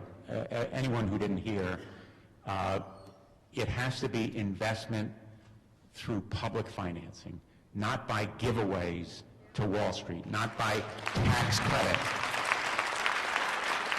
I question both the Secretary of Commerce nominee, Wilbur Ross, and the Secretary of Transportation nominee, Elaine Chao, and said to them very directly, this infrastructure plan cannot be done through tax credits, giveaways to the Wall Street investors. We need an infrastructure bank, a public-private financing authority, so that we, the people, are the ones who own the infrastructure.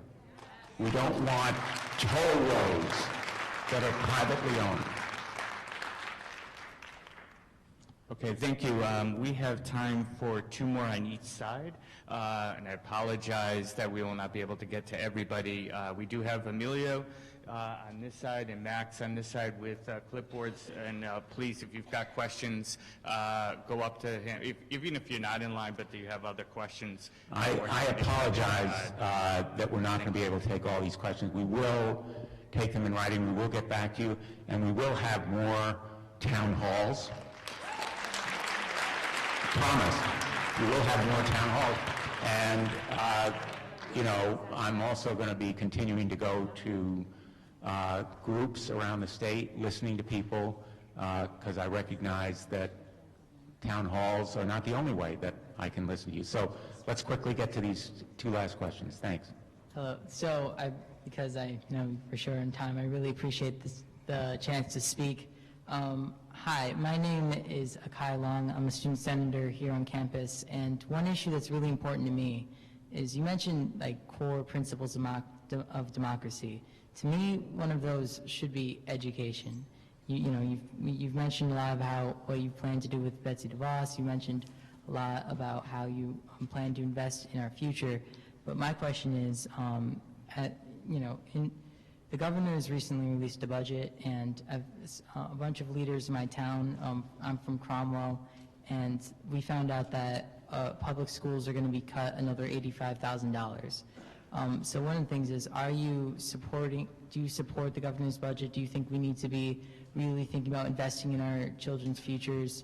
Because it bothers me personally to think that a town that gave me the resources that I have now, that kids going there soon won't have as many resources, will not be given the same opportunities that I got. So yeah, I just was curious to know really how would you do it differently? Would you put more money into education, or would you are you supporting the governor in his budget in its entirety? I will consistently and strongly fight for more money to go to our public schools. I will stop attempt to stop any action by the Federal Department of Education, Secretary of Education DeVos, to inhibit the flow of money to local public schools, and I will oppose vouchers or charter schools that in effect detract from public education. Thank you.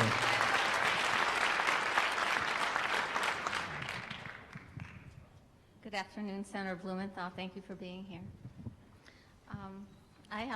I'll make a quick statement, then I have a question. Since 1967, Palestinian children in the occupied Palestinian territory have been living under Israeli military law and prosecuted in military courts that lack basic and fundamental fair trial guarantees. Since 2000, at least 8,000 Palestinian children have been arrested and prosecuted. In 2016, the Israeli occupation arrested over 6,000 Palestinians, including over 1,300 children. As of today, there are over 300 Palestinian children illegally imprisoned.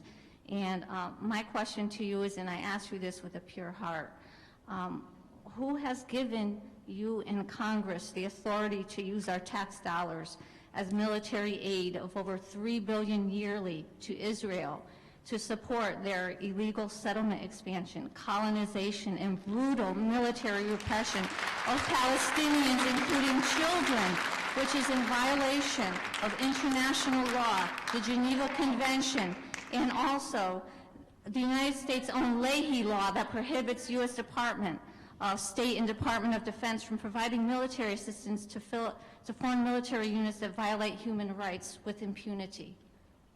I will certainly look at the numbers that you have. I'd be glad to talk to you about the issue that you have raised. I'm very sensitive to it, but ultimately the issue of peace in the Middle East is going to be decided by the Palestinians and the Israelis sitting down, and I've strongly supported a two-state solution.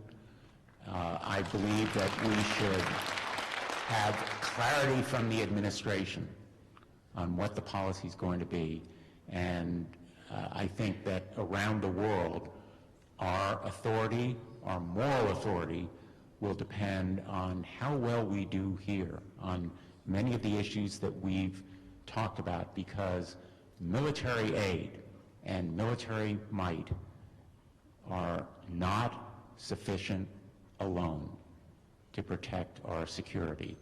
The immigration orders that the President has announced make us less safe because they inhibit cooperation from countries that we need as allies.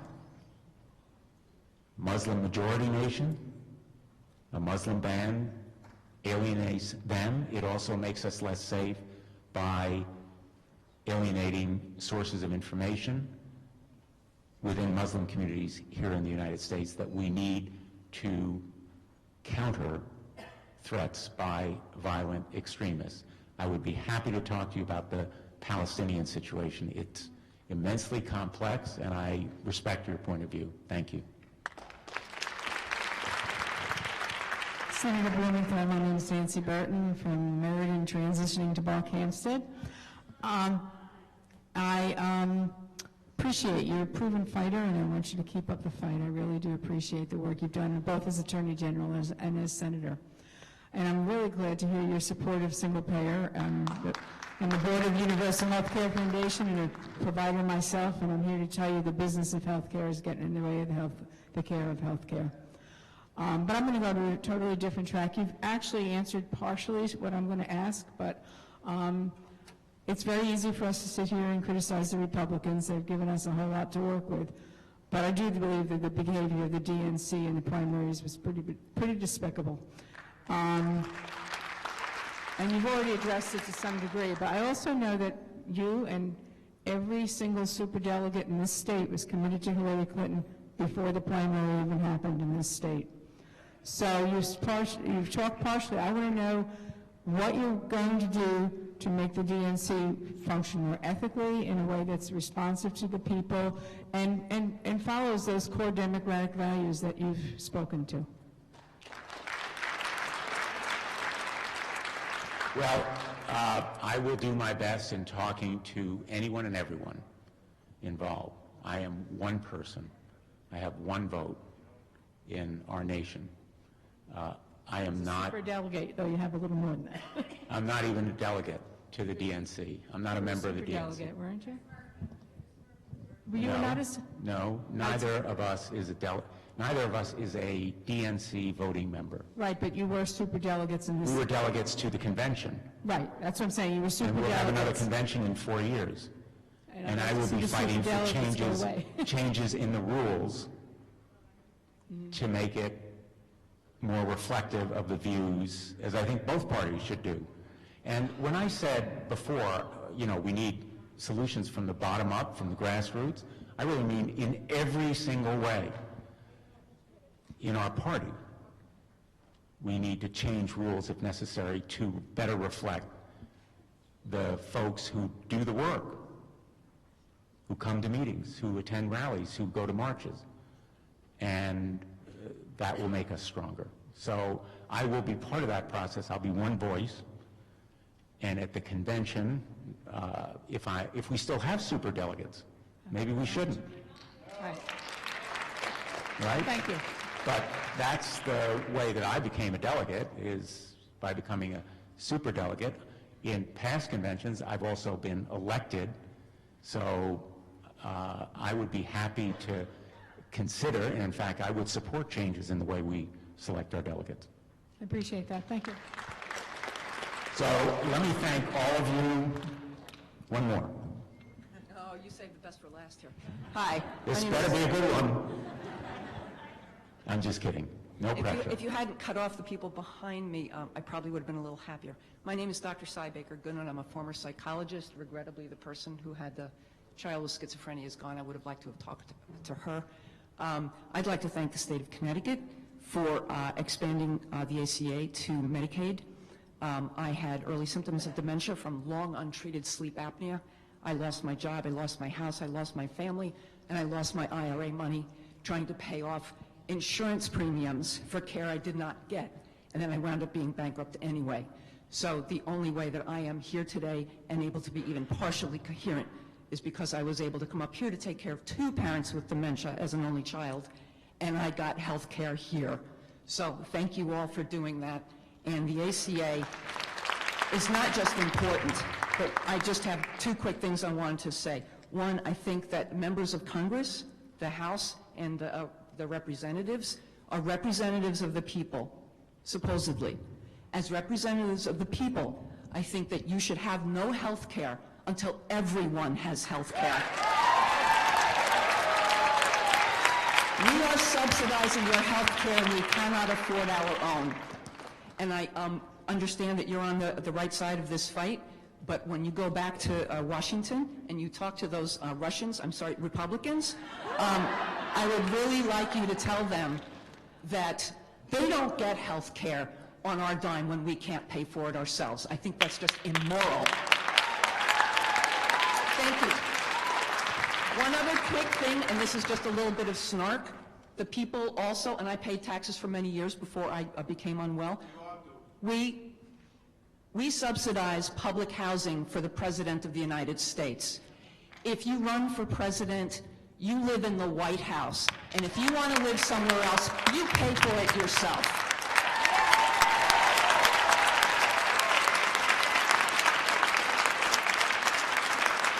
I am so angry at that. That is just unconscionable. And the third thing, and this is the thing that is most important to me. We're all talking about the financial conflicts of interest. Yes, extremely important. We're talking about the undeclared war that is happening to us now, and yes, that is very important. The interference of the Russians in our election and across the world is hugely important.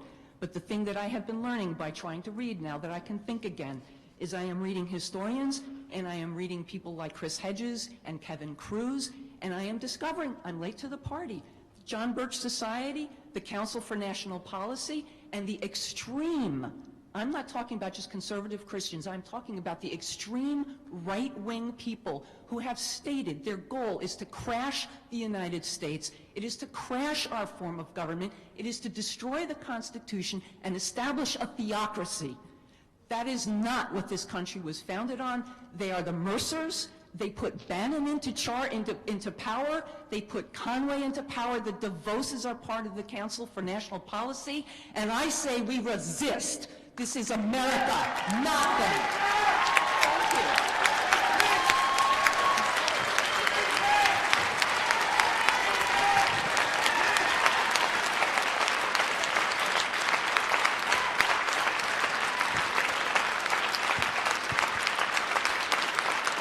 Well, we're going to end with the passion that this cause deserves. Keep up the passion. Keep up the fight.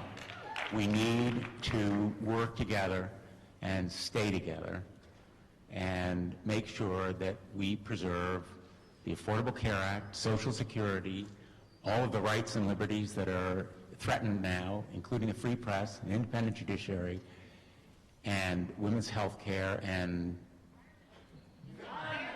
the list goes on, the future of our planet against the climate change deniers. But the point is, we need to work together again. The grassroots, local activities are where we're going to make the difference. So again, I really thank you all for being here today. You have helped me, and I hope that we're going to make a difference together. Thank you so much.